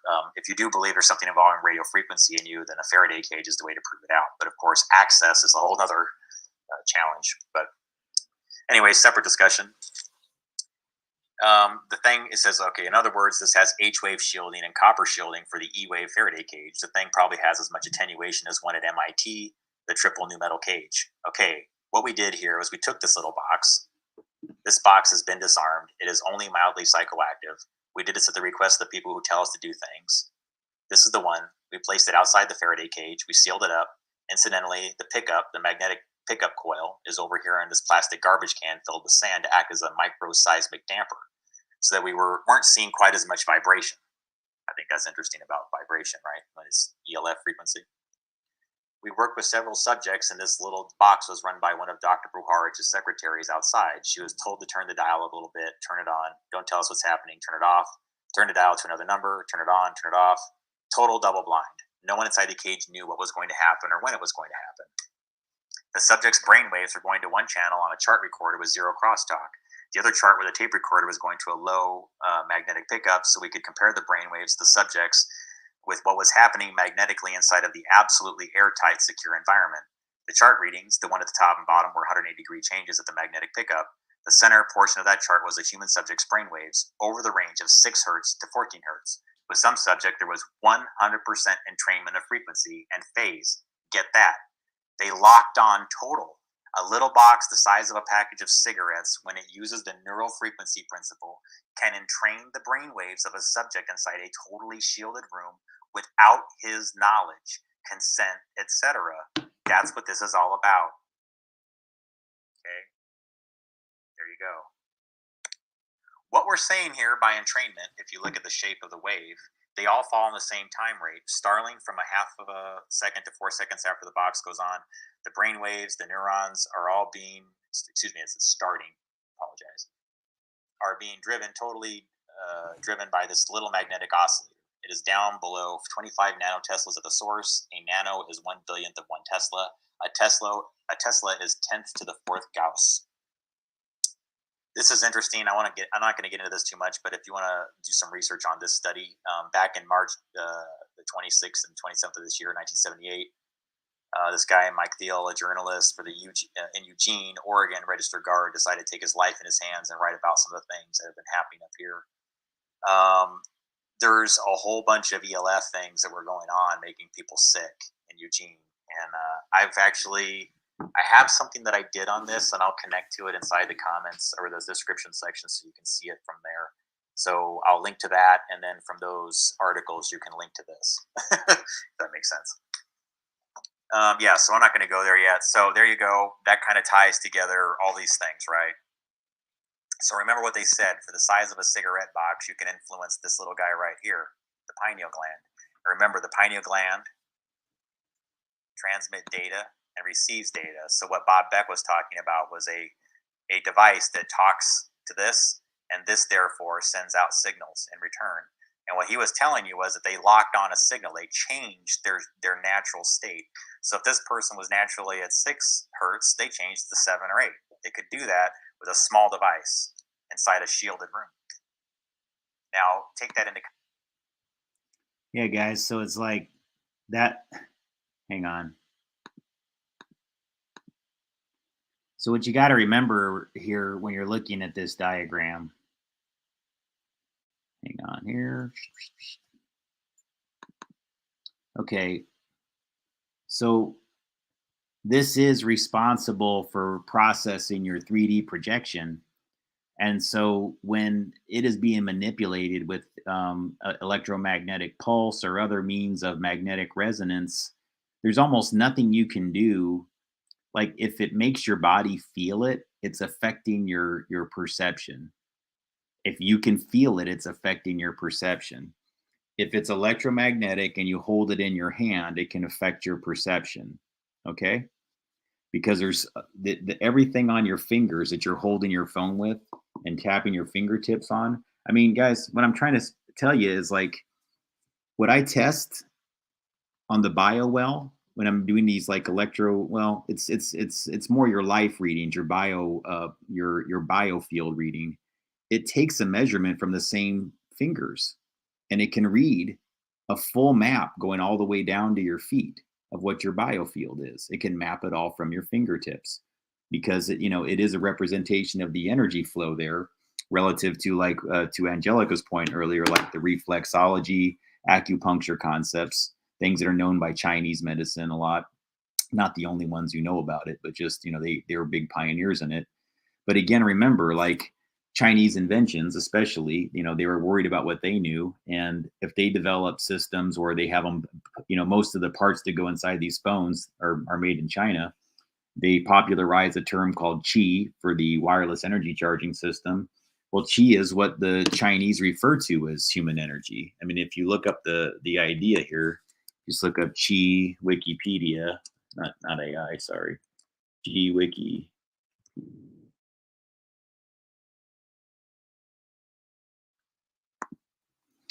So let me ask you guys something. If the intention was good behind like whoever developed the calling the wireless energy system on the back of a phone QI, then it says in traditional Chinese culture, Qi, QI, exact same name, okay, is believed to be a vital force forming part of any living entity, literally meaning vapor, air, or breath. The word Qi or Qi, yeah, I think they pronounce it Qi, is often translated as vital energy, vital force, material energy, or as simply energy. Guys, I mean, that's bioplasma. That's everything that we're talking about. Okay, they're just, again, it's just translation issues here. Qi is the central underlying principle in Chinese traditional medicine and in Chinese martial arts. The practice of cultivating and balancing qi is called qigong. Okay, I know all this is true. I knew somebody that practiced a form of qigong, and it's extremely effective. It's a Western variation, and I'm sure that if they would have done the Chinese one, it probably would have been even better. But the thing is, yeah, and look what they just before I say that though.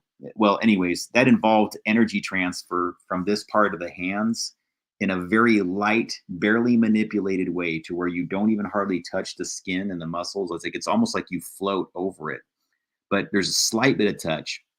And like me, I have my back and my shoulder blades especially like always wrecked. It's been that way since I was younger. I just plug through it. I don't care, guys. I'm not saying it like boo-hoo. No, I've had chronic back pain for a long time and I don't even take pills for it or anything. I just deal with it. But the point is that I'm very, very aware of how effective Qigong is at just doing subtle energy transfer and how it releases those muscles in ways where you're just like, seriously, you didn't just like have to crack my back or do some pounding thing or walk on it or something. It's like, nope, it was just this very subtle energy thing where they just went and it's light and it happens in almost silence in the room. And the way it moves that muscle is like, I can't even explain how effective it is when it's done by the right person in the right environment. And so then you'll notice how Wikipedia does a complete hit piece on the concept. Believers in Qi describe it as a vital force, the flow of which must be unimpeded for health. In modern context, Qi is a pseudo-scientific, unverified concept. Yet, I've got 2 devices that measure it. Weird. Unverified concept. It's just weird, guys. It's just bizarre. But again, it challenges a lot of people's ideas of what is what. Anyways, I just wanted to put a pause on that really quick so you could see that that's something that's called, And then if you look up under disambiguation, I believe you should find here somewhere Science and Technology, QI standard, a battery charging interface specification. Qi, from the Chinese word, is an open interface standard that defines wireless power transfer using inductive charging over distances up to 4 centimeters. So enough to affect the electricity in your hands. Boom, there's your proof. Okay. Developed by the Wireless Power Consortium, the system uses a charging pad and a compatible device, which is placed on top of the pad, charging via resonant inductive coupling. I have done so many things on this back in the day that the frequencies that are used in that resonant inductive coupling would absolutely affect the human body. They just do. They're known to. There's some of the tested frequencies that do. One form of this wireless, it's called wireless resonant energy link, WREL, absolutely has frequencies that affect brain wave and body voltage, especially if you're holding on to the thing. I mean, you may as well just hold on to a rod and transmit the frequency directly into your body. It says here, let's see, Qi low power transmitter has a coil of 20 turns and 2 layers and a flat coil wound on a form with a 19 millimeter inner diameter. This series resonance circuit is then driven by an H bridge switching arrangement from the DC source. Okay, we don't have to get that deep into it, but you can see that it does pass frequencies, 50 millivolt steps, connections at 140 kilohertz, 105 to 205 kilohertz. Yeah, the one, and then you've got things that are involving NFC, near field communication, and that one operates at 13.56 megahertz. Then you've got this one that's called WREL, Wireless Resonant Energy Link, and it charges, and it does something kind of similar, like wireless power transfer. Like you could have a whole room filled with this frequency, but it's damaging to human physiology, if you ask me. And it's sold by a company called Witricity, but they haven't broadly deployed it. It's like more like in a very limited environment. I've never seen somebody that actually had a Witricity system or WREL, but I'm sure it's out there. And it seems to me like it does have an esoteric use behind it that they don't advertise for, that would involve brainwave manipulation, body voltage manipulation, and ways of affecting the pineal gland to basically hack your sense of reality. Just being straight up.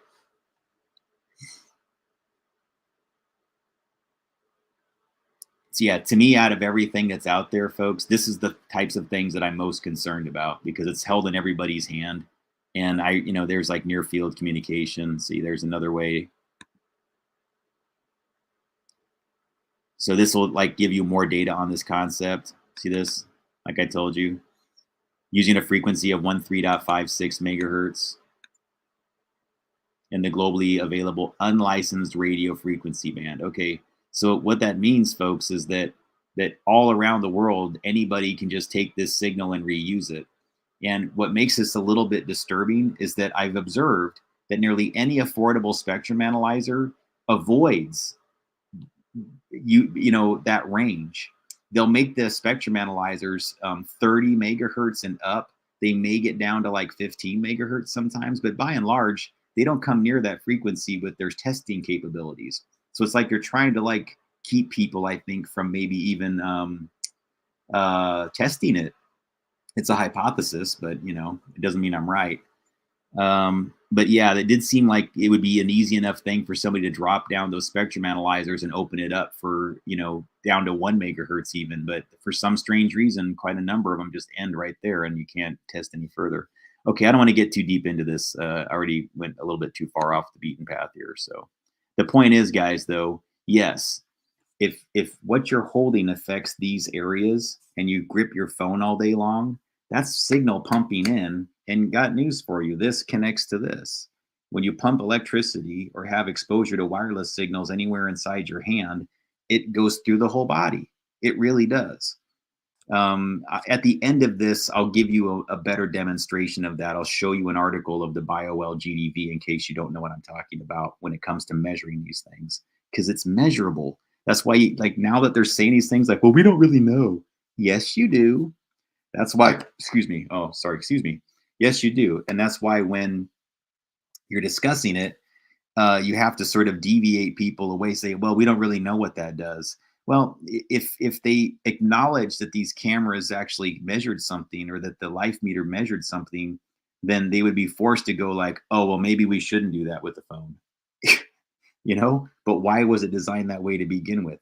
That, to me, that's curious. I don't use the wireless charging feature, but I'm not sure you have an option but to have it on. See, so I think they could do anything they want to with that coming out of your phone. So just think about that. Like, if you don't have to be holding your phone, just put it away. If you don't really need it, then, try to keep it a little bit of a distance from you at least, or attenuate it some to where it's only enough to get a call in or something. But having it in your hand all day long, it may not be the best thing. You may want to find a better way to look up information, or that's wired, or whatever. But hell, even like some of these mouse pads, you're dealing with the same process of electricity flowing through your hands while you're doing it. So it'd be an interesting discussion to have. I think I need to do more testing on it too, just to show people what I'm talking about. But locked on a signal, they change their natural state. So if this person was naturally at 6 hertz, they changed to 7 or 8. They could do that with a small device inside a shielded room. Now, take that into context. If you're trying to do mass resonance technology, meaning you're taking that E.L.F resonance, you're taking that concept of the small cigarette-sized device in the shielded room and seeing ways that you can apply it in populations via devices. And I've seen a lot of evidence to suggest that this is very, very plausible, especially when you tie in the concepts of the Phoenix Project involving the mixture of 1680 and 403 megahertz, how that ties into energetics, and how that can manipulate these other types of scalar longitudinal waves, right? Because there is the way in, I guess you could say, to this scalar longitudinal wave sometimes is via the electromagnetics, via the right cocktailing combination. I guess you can sort of hack these little, what do you want to call, bottles of frequency that create these I don't know, you're talking about electromagnetics, which is space-time effectively, and so you can create these little loops and holes and rifts. It's possible, see. And that's important, because if you do it to one energetic being with a very large DNA profile, so let's just throw out there as a suggestion, like a lot of people have, that Rh negative people have these really strong energetics. Well, you could say that would make sense, right? Because if they're copper rich in blood, and copper is a transmitter, like in using cell towers or cable television or anything else, right? Copper transmits frequency, so it's a great conductor. If you're copper rich, then that means you're going to have a stronger imprint, right? You're going to be able to send out to here, to here, to here, and even beyond, right? Because you got to think about this as just continuing on and on and on and on. And depending on how strong this signature is, it's just going to keep going and going and going and going and going. Okay? Think about that.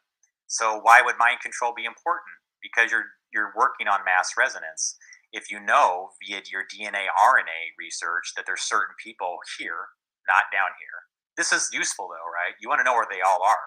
So you're going to map this all out if you're the CIA or whoever, right? Doesn't matter what intelligence agency or country you're from. You're going to want to know how this map works, how you can hack in, and where the closest you can get to a master node, you want to be there. Okay?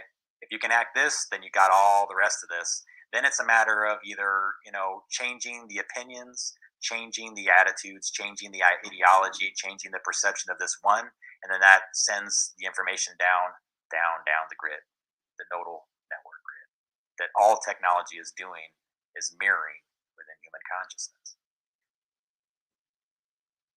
So think about resonance, the physics of resonance, why it would be important to either, you have two methodologies at least, right? Well, there's a lot of ways in, chemicals, frequencies, belief systems, all of it. And that's how you affect this. And so they're talking about everything involving psyops. So psychological warfare is DNA, RNA, frequency weapons, frequency manipulation, E.L.F brain entrainment, MK Ultra, all of it. It makes sense. And to say it doesn't make sense is ridiculous. It really is. It's flat on its face ridiculous, because all of these things have been going on back decades, and we just became adjusted to it. They normalized it. And what you're seeing with culture now in films and media is trying to make everybody more or less fall in love with what was done to them, if you ask me. It's been a decades-long program of stripping us of our natural frequencies, interfering with our organic processes, interfering with our organic thoughts, interfering with our organic energetics, which is the study of psychoenergetics when you get down to it. And that's all of this. This is psychoenergetics. It's a complex mix of bioplasma / orgone, DOR, POR. It's electricity, it's magnetism, and it's a dance, it's a play, vibration, light, frequency. This is what the pineal gland is. This is what the third eye is about. It's all a projection that we're sharing and contributing to, all of it. So if you hack one, you get to the rest. Okay?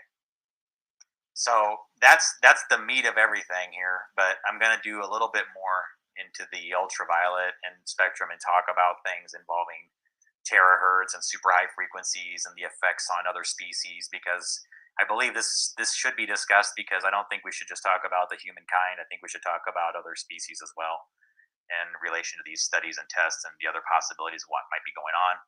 So that's going to be part 5, and thank you so much for listening, and I hope this resonates with you, and thank you.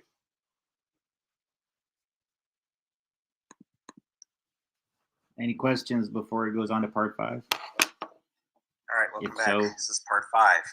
Getting on to page 109. feel free to ask in the chat. Quick commercial break, folks. The channel needs a little bit of a boost. That means me. As far as funding goes, just to get me through until I get my...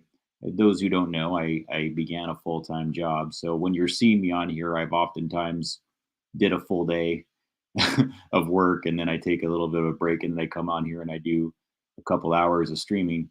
So, you know, I do all that for free. And if anybody ever felt or is able to, I know things are tight right now, but those who can and would be inclined to, it'd be a great time. It'll just help me keep the lights on as far as my, well, it's not quite that dire, guys, but yeah, I do need to pay my phone bill and pay for this streaming software, the StreamYard bill.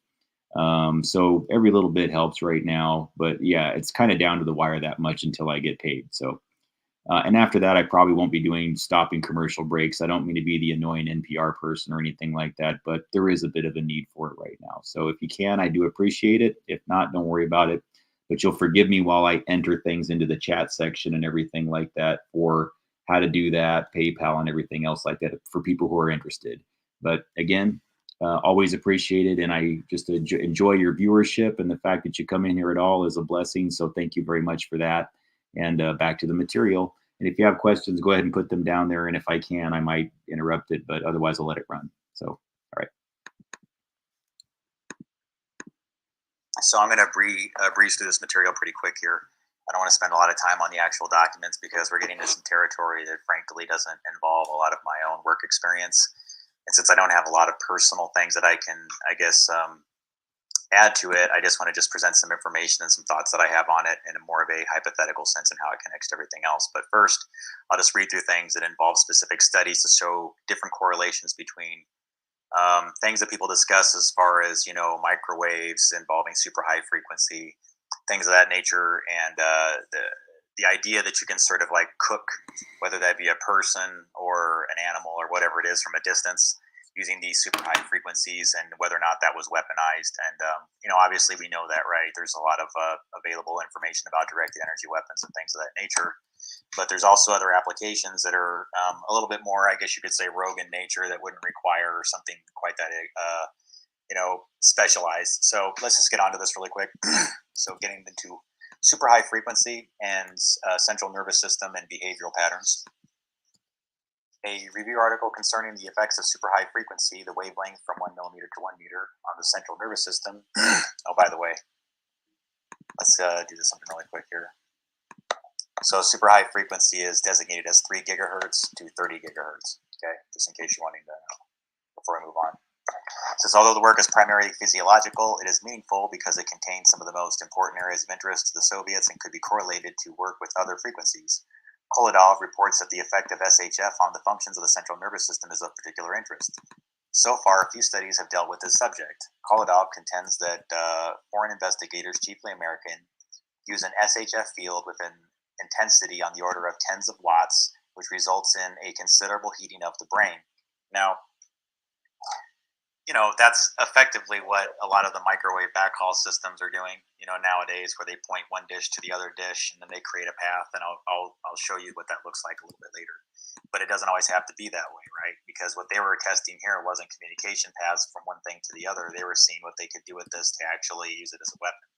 So in this particular application, rather than just taking it and creating a communication link, this is used just to point it at something and more or less cook it or affect its behavior, just to give it some context here. So it says, so they use an HSF field with an intensity on the order of tens of watts, which results in a considerable heating of the brain. Depending upon the duration of the radiation, mice and rabbits have stopped eating for some time or have made spasmodic movements and even died. Post-mortem examination of the animals have shown that the action of the powerful SHF field has resulted in destruction of the brain cells. Especially extensive destruction has been observed in the interbrain and midbrain. When the head of a monkey is exposed to a strong SHF field, the animal behaves normally for the first minute or two and then covers his eyes and starts to go to sleep. But a minute later, he wakes up. The rate of respiration increases, the pupils dilate despite the bright illumination, and there is a heavy secretion of saliva. After some time, the monkey begins to shake with convulsions and utter cries. If the radiation is discontinued by the following day, the monkey is in no way differs from other monkeys who have not exposed to radiation. If exposure is continued, the animal dies after a few minutes. So I apologize here, folks, because I know I'm getting into some territory that's not very nice, and it just doesn't make me comfortable to read either. A study of the receptors in the skin, the gastrointestinal system, and the circulatory system has shown slight changes in them after exposure to the action of SHF. Consequently, the SHF field can act on the first link in the reflex arc. At the same time, SHF may act directly on the central nervous system. On the other hand, the appearance of slow waves in the record of the biological current events of the cerebral cortex, the inhibition of reflex activity, and the appearance of various vegetative reactions indicate action of the SHF field on the interbrain, where the higher vegetative centers are located. It's pretty interesting because they were able to determine that when you get into this very specific frequency set, and I'm not sure where that was, that's the exact, that's what it caused, right? So, if they tried it on a monkey, they tried it on a man. But of course, those aren't going to be released, right? So I'll get into that in a second. It may be assumed that those areas of the brain are the most sensitive to the action of an SHF field, although if the intensity or duration of the action is increased, or the other parts of the central nervous system will also participate in the reaction. Koledov concludes by stating that only further experiments will help us to explain the mechanisms of the direct action of an SHF field of non-thermal intensity, but it can already be stated that these effects can be produced by an electromagnetic field other than one of super high frequency. So they're effectively just saying there, right, that you can duplicate these results not just with directing that specific waveform at the brain. You can use things that are UHF, you can use E.L.F, whatever it might be. All waveforms affect different centers of the brain, just depending on the designation. So we'll get into that a little bit here. So SHF is the 3 gig, 30 gig. What this means to me is like in my old job, or one of my old jobs, I should say, it's been a long time since I did that, was doing the point-to-point communication. So what would be considered the microwave radio links. That's part of cell tower communication, at least it was. It's becoming less a part now because of fiber optic and more efficient ways of doing it. But basically what this involves is towers, like this, right? This dish corresponds to another one like this on the other side, okay?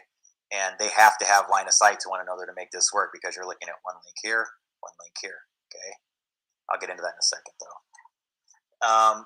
So that's basically what I'm familiar with as far as microwave and how it relates to super high frequency. That's the application that I'm familiar with. But it's also used for things like wireless LAN, satellite communications, radar transmitters, and then radar guns. Okay, so like you have these bands here, SC, X, KU, KK, right? Microwaves. So you can read a little bit about this on your own if you like. You can pause this and read about it, but I'm not going to get into all the technicals of microwave because I think it's kind of boring and it's not really that relevant.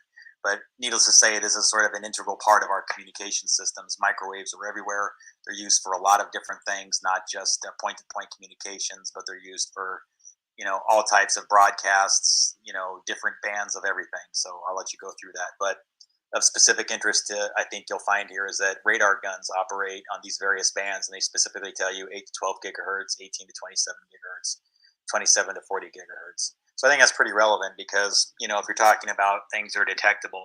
So say, for example, somebody wanted to go to a surplus store and get something like this. Well, if you're going to try to detect something like this and you don't have a frequency device that's capable of measuring in this upper gigahertz range or the SHF range, then this is going to be invisible to your spectrum analyzer. So that device that I showed you that I did all my measurements with earlier, I have 2 devices I did all my measurements with. They would be worthless to detect a radar gun, just so you know, because I don't get past 5.8 gigahertz on my spectrum analyzer, just so you know. So these things get into 8 to 12. So somebody could be aiming this through my window and I wouldn't have the equipment to. Yeah, so here's the weird part, guys. So that signal you're seeing me aim at right here, this Ka band, just so you know, I mean, that is what's being deployed for 5G. It's Ka band, pretty close to that 27 gigahertz. That's the new frequencies that were deployed within 5G that are different than old ones. Aside from that, they use that for one purpose. That doesn't see as far, but it's more pinpoint focused type of coverage. Then you get the old UHF bands where they've added like some 600 megahertz in that range in America. And it's just really just adding to the overall frequency exposure that everybody has, but they propagate completely differently. But to me, that's concerning because think about it. A radar gun has pinpoint focus. That's the whole point. The gun goes right at the car. It takes the ping back, So the same thing in theory could be done with these new networks. I don't, again, guys, until I can measure it, I don't want to say one way or the other, but it's plausible, but it's also plausibly deniable. So it's one of those things where it's difficult to know unless you have the gear and you've got some people that can actually go out and test it. To date, I haven't seen anybody who talks the talk will walk the walk. Nearly everybody will sit there and complain about it, and they'll say they're looking for people to do this or that. But when it gets down to funding an organization and paying people to do it, nobody's interested. They want everybody to volunteer their time. They want everybody to sort of whatever, spend their own money on it. But it's like this gear is incredibly expensive, and you need like to have a team to work on it, at least a couple people. It's extremely challenging to do by yourself. So that's just for those of you who are like into the latest guru who tells you that they're going to sell you a $500 USB stick that blocks out this frequency. They don't. They can't. They're lying to you more often than not. I've yet to find any of these things that actually do what they say. Yet everybody runs around funding them and telling them that they're brilliant and everything else like that when, they're probably a face mask and probably from the same lab that's deploying this shit. Anyways, end of my rant. Measure it. I'm not saying that's happening. I'm just saying that when people are discussing these concepts, like could somebody be aiming a microwave at me? Could somebody be aiming a radar gun or whatever the case might be? If you're going to detect it, you need to have the right gear. So that means spectrum analyzers, and that means having ones within the right range. So that's why this data will be helpful and relevant to you, because you may be missing something if you don't have the right equipment. Like me, I have decent little gear for the price, but I mean, honestly, it takes a lot more money to get really good measurements like this. So just to give you an idea of how these all systems work, I used to be the guy who went to these little buildings down here, just driving up to these towers. And then there'd be all this gear in here, and I would optimize and tune it and things like that. Or sometimes I handled the data parameters that would make these two things talk between one another. And other times I was actually the guy that said, okay, this tower goes in this place. This antenna is going to be pointing this direction. This antenna is going to be pointing this direction. So if that helps fill in the gaps on what my experience is, those are the roles that I had for a while. And the other job I did involved more in-building things of a different nature that was more in signal enhancement. So how does that relate to all this? Well, this is just to give you a basic idea of the applications of super high frequency as you just saw them, right? Radar guns and microwave backhaul within microwave networks. So this is the official application of a microwave, and is the way I discussed to you. You would basically have a tower here. You have this thing, the magnetotron. I always screw that up. And then it goes through what's called a waveguide. That waveguide pumps the frequency through, right? That's basically that. See how this is shaped like a rectangle? So the waveguide is generated, right? The power is generated, it's pumped through this, use that super high frequency or whatever the case might be. Then it goes out of the dish, line of sight to another dish, okay, does the exact same process back here and brings the communication link into the other tower. That's how most of the links used to work in the early days. But like I said, nowadays you have fiber optics and it doesn't make, these are, I wouldn't say they're obsolete, but they're not as needed as many places. And of course, right here, you just have a radar gun. So that's why I was saying, like, this is a point-to-point example of microwave, right, involving super high frequency, and this is an example involving directional. And even though you're aiming at an object, you're not creating a link. You see the difference? This creates a communication link. So when you make a cell phone call, it comes into one of these antennas, then pumps into the tower, goes out a communication thing like this, runs through all this gear, and that's how it gets to the next hop, and then eventually finds its way back to the central office and then processes your call. Just in case you want a quick little lesson. All right. Excuse me, I have a sore throat here. So getting on to these parts, I'll just read this really quickly. They're involving, it says it is evident that the effects of electromagnetic frequencies below visible light on man are of interest to the Soviets. Koledov states that there is a change to the sensitivity in man to sound, light, and olfactory stimuli. One can only make certain guesses as to the possible relationship in Soviet research between electromagnetic radiation effects and behavioral responses to other stimuli that they're working with.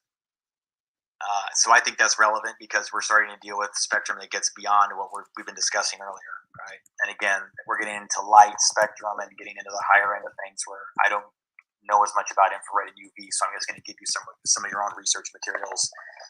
This does play into the overall theme of what we're discussing, though, as far as how humans process light, how humans process sound and vibration, all as one combination that produces a projection.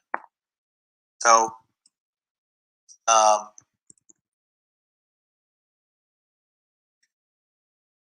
on that note, here's a spectrum chart. So if you notice that early on we've been talking about, some of the UHF frequencies, and then the VHF, and now we're getting up into this range, and this is where they talked about visible light, right? So you had that 30 gigahertz. So right now we've been talking about microwaves in here. We talked about UHF earlier. We got into this. Underneath this is that E.L.F. brain state for mind control that we talked about. So now we're starting to get into territory that frankly is outside my scope of knowledge, but I just want you to have the data for yourself. Here's some examples of infrared definitions. But again, you notice the common theme here. Every time you read a definition of all these spectrum concepts, you're always dealing with wavelengths. So even if you're dealing with different concepts involving vibration or sound or whatever, you're always dealing with wavelengths. So this is kind of where cymatics and echoes and vibrations and patterns start to come into play. So E.L.F. and low frequency and human resonance. Low frequency electromagnetic fields have been found to generate sonic and ultrasonic oscillations in living organisms. These oscillations produce elastic deformations in the organism. If the frequency of the outside field corresponds to the oscillation frequency of the cells, the latter deteriorate as the result of the mechanical resonance. Wow. So, I don't think it's necessarily a direct correlation to Professor Emoto and the water studies. But if you're familiar with those, it's where they did these studies where they would play discordant music to one glass of water or a plant, and they would play really loving music and nice strings and things that involve and saying loving messages like "I love you" and "I care for you," and the other one was saying "I hate you" and "you're worthless," and sending all these ugly messages towards it. And when they studied the structure of the cells underwater, the ones that received the destructive messages deformed, and the ones that received the loving messages formed nice symmetric shapes and loving, like these really nice patterns like you see in snowflakes, like what you typically assign to the symmetry of crystal objects, or just the symmetry that we talk about, the sacred geometry. So, and I think the other parts that you can read through this, that gets into that Riga Medical Institute about the, how electric fields affect your magnetic system, and 3 to 300,000 megahertz has physiological, not necessarily behavioral responses at that time, but they were trying to study behavioral responses. So this is more dealing with physiology. And then here's the definition for low frequency, which is covered in the previous document, right? So when they're talking about this, right, there's physiological effects. for everything in that 30 kilohertz to 300 kilohertz. I can only measure a little bit of this with my own devices, by the way. So again, it gets back to like when you're talking about equipment that you need to measure these things. Sometimes you need either one good, expensive piece of gear or a few pieces of gear, or however it works. So low frequency uses. Here's some examples like time clocks that you have. There's a low frequency time clock. So that signal's being broadcast all over the place, and all this does is have a little receiver in it, and it receives that signal, and then it gets the time. That's how you receive that timing. Okay. Military applications, 50 kilohertz, are used for underwater communications, submarines, things of that nature. So now you're getting back into things that sort of delve into the close to the E.L.F range for naval communications and things of that nature. And then for those of you who are interested in topics like Gwen towers and want to know more about that, that's 150 to 175 kilohertz. It says it was replaced by satellite communication systems in 1999. Again, this isn't something that in my work experience we really ever had any exposure to. So I'm familiar with it from things that have been told to me or reported to me. But outside of that, I don't have a lot of my own knowledge to offer on Gwen or what Gwen might have been actually doing if the official story wasn't true. So I get asked about that quite frequently by people who know what my experience is. So getting on the topic of quartz and timing. So remember that little clock, right? The E.L.F clock. So what makes all this possible? How does all these things work? What makes timing possible? What makes it so something like that could just pull in that signal and get a time? Well, everything kind of operates off of an oscillation, a timing crystal, quartz crystal. And, they've been able to sort of synthesize these crystals and things like that. But more or less what you have is these organic materials that resonate at a certain oscillation. And that's helps what keeps their timing within that device. So this one in particular, just to show you how small these things are, right? This little coil, that's all it takes. A little coil and a crystal. That's it to get timing. So why is all this important? Why does this all tie in together? I think you have to think of it in terms of we're receiving all of this data.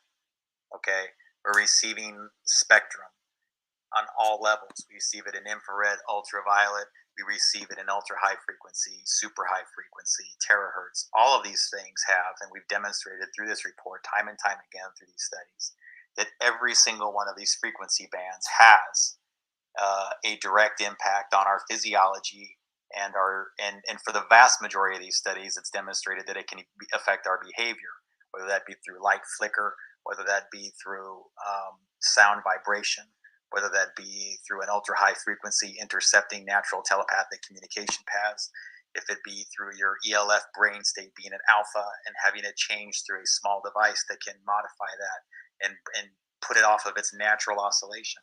Because this right here, when you really get down to it, this right here is very, very similar in its mechanism as to this.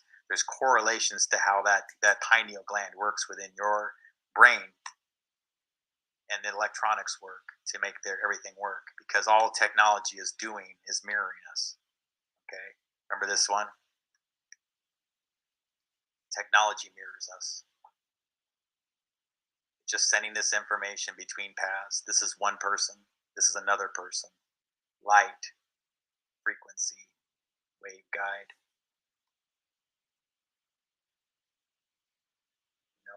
Same thing. Waveguide, light, frequency. The maths contained within all of this. There's sacred math, sacred geometry contained within all this that creates the symmetry that allows this projection that we're all sharing to stay together.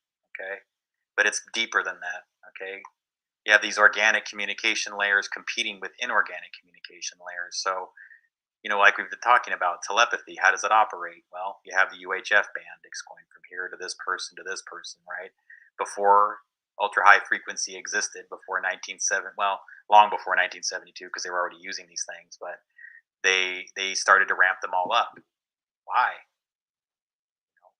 There used to be telepathy and much broader scale. People were able to talk back and forth a little bit more naturally and organically because there wasn't as much interference. And a lot of people will tell you that's true. Okay, that's something that's more involving mystics and secret societies. And I'm not going to say that there aren't direct correlations, involving psychic research and things like that, because there is. If you go through and study the same files involving Project Stargate, Scan 8, projects like, well, not just Phoenix and Rainbow, right? But getting to things that more involve remote viewing, PK influence, remote action, things that involve direct signal hacking, I guess you could say, of another human being. So say you wanted to remote view a person, there's mechanisms within the human body to make that possible, and they've proven that out in labs. And those documents are becoming declassified slowly but surely, and you're seeing more reports on these types of phenomenon, and it's being legitimized now. But it's largely been underground because you can kind of see why, right? It's ripe for abuse. There's a lot of ways that devices that are here for safety, devices that are here for just communications and things like that, can be abused very easily. So, you have to ask yourself what kind of mechanisms are in place to prevent these things from happening. Because I can tell you, as a person who did radio frequency, that for a long time, I don't know who you go to. Really, you can say we can go to the FCC and things like that if there's something wrong, or if we have a disagreement as to how frequency could be used. But frankly, I'm not sure where you start that debate. But let's just start continuing on to the science here a little bit more before we get into that part, because I really feel like, as we're talking about this concept of crystals, right, thinking of this in terms of crystals in the pineal gland. And if you've done research on the pineal gland, it's basically surrounded by piezo crystals, so similar nature to that, right? So then it's taking this input through almost like a waveguide system, similar to that cell tower. It's inputting light, ultraviolet, IR, all these things. All these frequencies are being input, and it comes into this pineal gland. It reflects against these piezo crystals. Here is this little tunnel. All this information, it reflects, it bounces. This is your waveguide. And then you're receiving data to the rest of your body through here, see? And this is what's represented by these chakras. You have frequencies that are represented through these bodies, where you have meridians that have different frequencies assigned. Now, this isn't my field of study, okay? And I've seen a lot of different numbers assigned to these various chakra points. So I'm not going to sit here and pretend I know what they all are. I just know that they're pretty consistently close to one another in a lot of these cases. But since I haven't really seen a lot to demonstrate that I can personally really look at that, as I just need to see more data is all I'm saying. But there are frequencies that generate through here, right? So start thinking of this as more of a communication network. The same way you have all these different paths on this tower pointing in all these different directions with all these different purposes going to different places. The body's very similar in nature with your chakra system. You're receiving all this data on this communication path. You're also outputting data. And there's other people on the other side of this that are doing precisely the same thing as you. And as all this data is coming into this machine, going through this complex machine input, receiving signals from your heart, your gut, your tailbone, your throat, your third eye, your crown, all these things. It all plays a part. A combination of frequency mixes a very complex machine traveling up into the spinal cord, into the medulla oblongata, okay, cerebrum, all these things, and into your pineal gland system, all sharing connection with one another. It's not just us. I keep thinking about this paragraph, because, it was challenging enough for me to come to this conclusion about my own physiology and the way that human beings share spectrum and the way we share this 3D projection that we're all experiencing here, however you want to call it. Because I think once you understand frequency and vibration the way that I do, you begin to question the nature of everything. You have to. And you realize that a lot of these ancient civilizations really did understand things at a much greater level than we did. And I'm not entirely sure that we've been evolving as much as we've been devolving, because it seemed to me like the human machine, as it is, as an organic machine, was already very advanced and capable of a lot of sophisticated abilities, just on an organic level. And all we've really done with technology, when you get down to it, is just keep replacing it. We're taking organic communication layers and then replacing them with inorganic ones that work effectively the same way. Waveguide, light, power, magnetism. Just like the brain, right? An electromagnetic piezo-crystalline system right here, right here, right here. And we are interacting because we're sharing frequency. This shares frequency with this. This shares frequency with this, with this, with this, all of it. We're sharing this frequency with machines and with other animals. So I want to read this one more time. Man's sight and hearing are limited to a relatively small range of wavelengths. Other living beings often possess much wider perceptive abilities, both with regard to sharpness of perception and range of stimuli. Dogs hear higher sound frequencies than man. Bats and dolphins orient themselves by means of an ultrasound radar. Bees perceive colors even in the ultraviolet part of the spectrum. Some snakes perceive minute differences in temperature and orient themselves by means of thermoreceptors. Certain living beings even react to stimuli to which man is absolutely insensitive.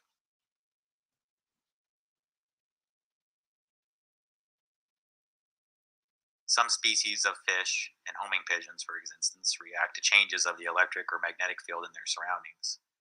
In view of these perceptive processes, it has been difficult to differentiate between those sensory processes which are merely sharpened or highly honed and those that are extra or supernormal.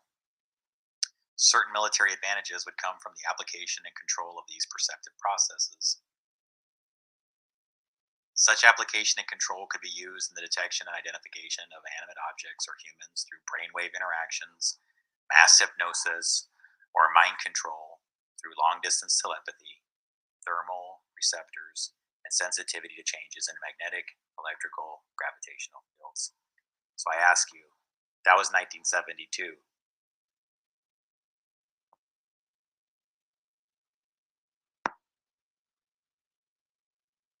Is this progress?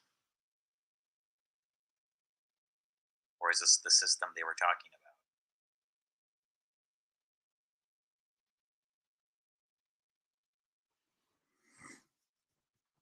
about? All right. So that was that playlist. And you know something? I don't have enough time to play any other videos, I don't think. I'd have to check. Yeah. On that note, what are the positive things that we can do relative to these concepts to sort of, I guess, get our organic frequencies back? Because there's some good comments in here about, creating healing environments. That's a big part of it, guys. We can't look, I don't want to say we can't. There's not a whole lot that can be done by the average person nowadays. I mean, I've done what I can to advocate on behalf of at least this having the discussion intelligently and providing information that at least confronts people from my industry with some just facts and data, things that engineers and technicians respect. And just to give them a little pause about, if you ever have somebody that rolls their eyes and says that doesn't make a difference, at least this material will approach them in a way that's very similar to the way that I would want to be approached if I were a technician still or an engineer from the industry still. It's one of the reasons why, guys, even now, I'm not making anything with this job I just got compared to what I used to in the wireless industry. But the thought of going back to the wireless industry feels wrong to me. I would make tons of money if I did, though. And I don't know what the balance is here, guys. I want to be able to do good work and help people with these things, but it's almost the only way that I could realistically at this point is to go back to the wireless industry. Then I would make enough money to fund these things and actually do it in a meaningful way. But I would be immediately morally, probably to some degree, at odds with what I'm doing. I don't know what the balance is. I don't really know what to do. This has been my conundrum for years now. Doing this type of work and advocating for people doesn't pay anything. For the most part, like right now, I've given lots of my time. I'm not complaining, guys. I'm happy to. But I just don't generally, except for a very small base of people, for the most part, this work doesn't get funded. And I've done tons and tons of research, both field research with, measuring human energy, um, uh, trees, desert environments. I've done a lot of measurements in to prove out these things, and more can be done. If I could dedicate myself to it full time, I would. And that's the thing I just haven't been able to understand and wrap my head around. There's obviously lots of people want this, and for some strange reason, informationally, I just don't seem to have that kind of broad of base of support to do this in a more meaningful way. Hopefully that changes soon, because guys, there's really not a whole lot of people that are researching this in earnest, and we just lost one of the main ones. Just to give you some hints here, guys, this is actually, I'm going to show you something, because Robert Lee there in the room was nice enough to inform me of this. I just learned this, guys. This freaked me out. But this guy right here, I just verified it. If I'm pretty sure that's the same guy, Vincent James DeMeo.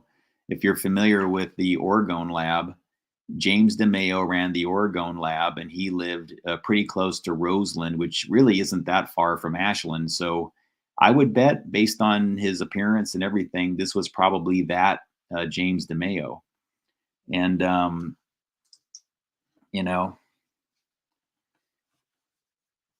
so hang on really quick. And then if you know what that leads to, actually, I think he actually has a website.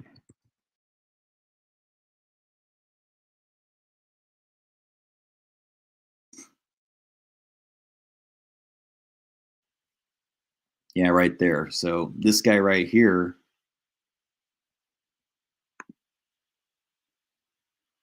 if it's the same guy, and it appears to be, yeah, he's no longer with us. So, ladies and gentlemen, rest in peace, James DeMeo, if that was in fact him. If not, I do apologize for making the mistake. I do hope James DeMeo was alive, but by all appearances, I don't think he is.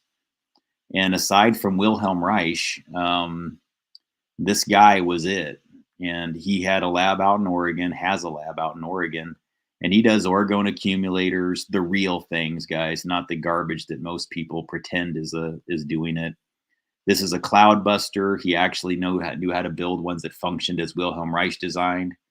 And then again, he did a lot of where I get my information from is from James DeMeo. So those of you not familiar, I use this. I use this exact meter right here.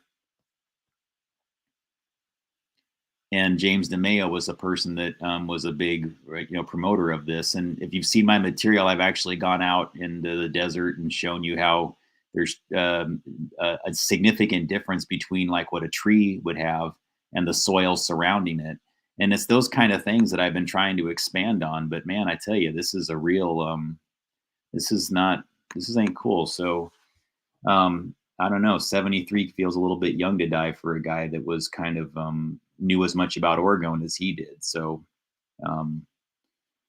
yeah, that's sad.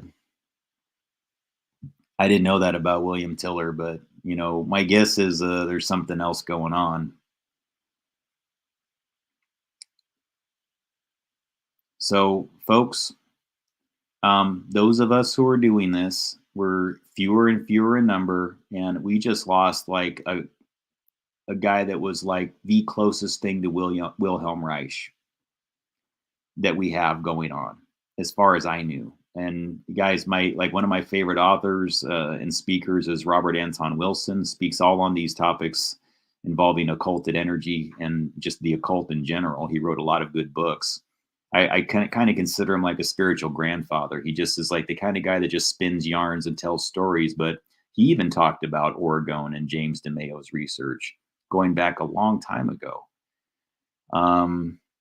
So yeah, it's a sad day for that. But what I would say is that let's pick up where he left off. If there's people out there that have that kind of brilliance with, Robert Anton Wilson is amazing. But yeah, and in fact, if you access the one it's called shoot, I cannot remember it. Anyways, guys, there's this whole 6 hour long interview with him that called like Old Bob exposes his ignorance. I can't remember the name of the actual. Anyways, I listen to it regularly, at least weekly. I love it. It's one of the best interviews, and it's so dense with information. And but he tells it very slowly. He's like, but he's like, I was even questioning some of the orgone findings until I found that there were over 10,000 reports showing that it exists. And all these people were talking about how it's just a theory and a concept. It's like, it's not a theory, guys. Like, this has been proven. So what do you want to do with it? Like, because I have this device, I have the BioWell, I can measure people's life energy. And those of us who are willing to do it, I guess there's one more fewer of us. I guess two more, according to this, all this year. It's important work. And there's obviously something going on where people don't want it to be done. And that's sad to me. It's sad to me that people are so self-centered and greedy when it comes to the industry that I came from, that I can't even give some amount of pause there, that there wouldn't be some degree of just more like, hey, can we at least have a discussion? I know we can't just change everything like a magic wand overnight, but can we at least just sit down and have an intelligent discussion about these things? And I guess the answer has been no. Again, guys, it'll be at our peril that what we're doing here by just completely denying the existence of the negative uses of electromagnetic fields and frequencies, and moreover, not amplifying more the positive uses and the possibilities that are out there. We have a gap in both. There's a complete ignorance and lack of willingness to accept what might be going on with electromagnetic signals and frequencies and radio frequency in general. And then I would be able to accept that a little, not accept it, but I would understand it more if there wasn't such an aggressive attempt to suppress this type of energy research. That device you see right there, I own. It's called a Helionosis LM4. And it'll measure human energy. It'll prove orgone. It'll prove the aether. It'll prove that this energy, it proves it is not intangible. It is not unknown. It's been measured for a long time, for decades. They just keep telling people, and I was doing it too because I hadn't done my research early on. I was like going, can you measure it? How do you measure it? And there was old James DeMayo going like, I got one. You got one? So once I knew the difference, yeah, that became a big part, guys. And I bought that LM4 when I was in some pretty serious poverty. I bought it while I was living in a budget stay in Las Vegas, making my money off of doing gig app work and barely making it week to week. And I thank God there was an angel funder that just sort of miraculously appeared into my universe and said, hey, I really want to see somebody actually do something for a change. And you seem like a guy that will. How about I give you this much money and I know you're struggling a little bit, but if you don't mind, I would prefer that you spend most of it on the test gear and maybe a little bit you could do on whatever. And that's exactly what I did. I got a full Helionosis LM4 with different probes. And the thing I observed is as soon as I got it, it was just like, I cannot tell you how many obstacles were placed into my life after I got that meter. It took months before I could use it in a meaningful way. Until that point, I'd only been able to use it like measuring my hand. I couldn't really get around. Just thing after thing after thing would happen that would make any attempt at doing those, even, I don't know, guys. I just feel like every time I'm close to using it again, just things happen in my life. It's bizarre. So there's something to this, guys. And, this research does need more support. It does need whether it's just spreading the word and sharing the information and teaching it amongst yourselves. That's great. Otherwise, you can always help out by checking out the details and description in the chat here. I got to end this stream for tonight, but I really do appreciate everybody joining the discussion and everything. And rest in peace, James DeMayo. He was a pioneer, and he'll be very, very missed. So anyways, folks, have a good evening, and we'll see you soon. God bless.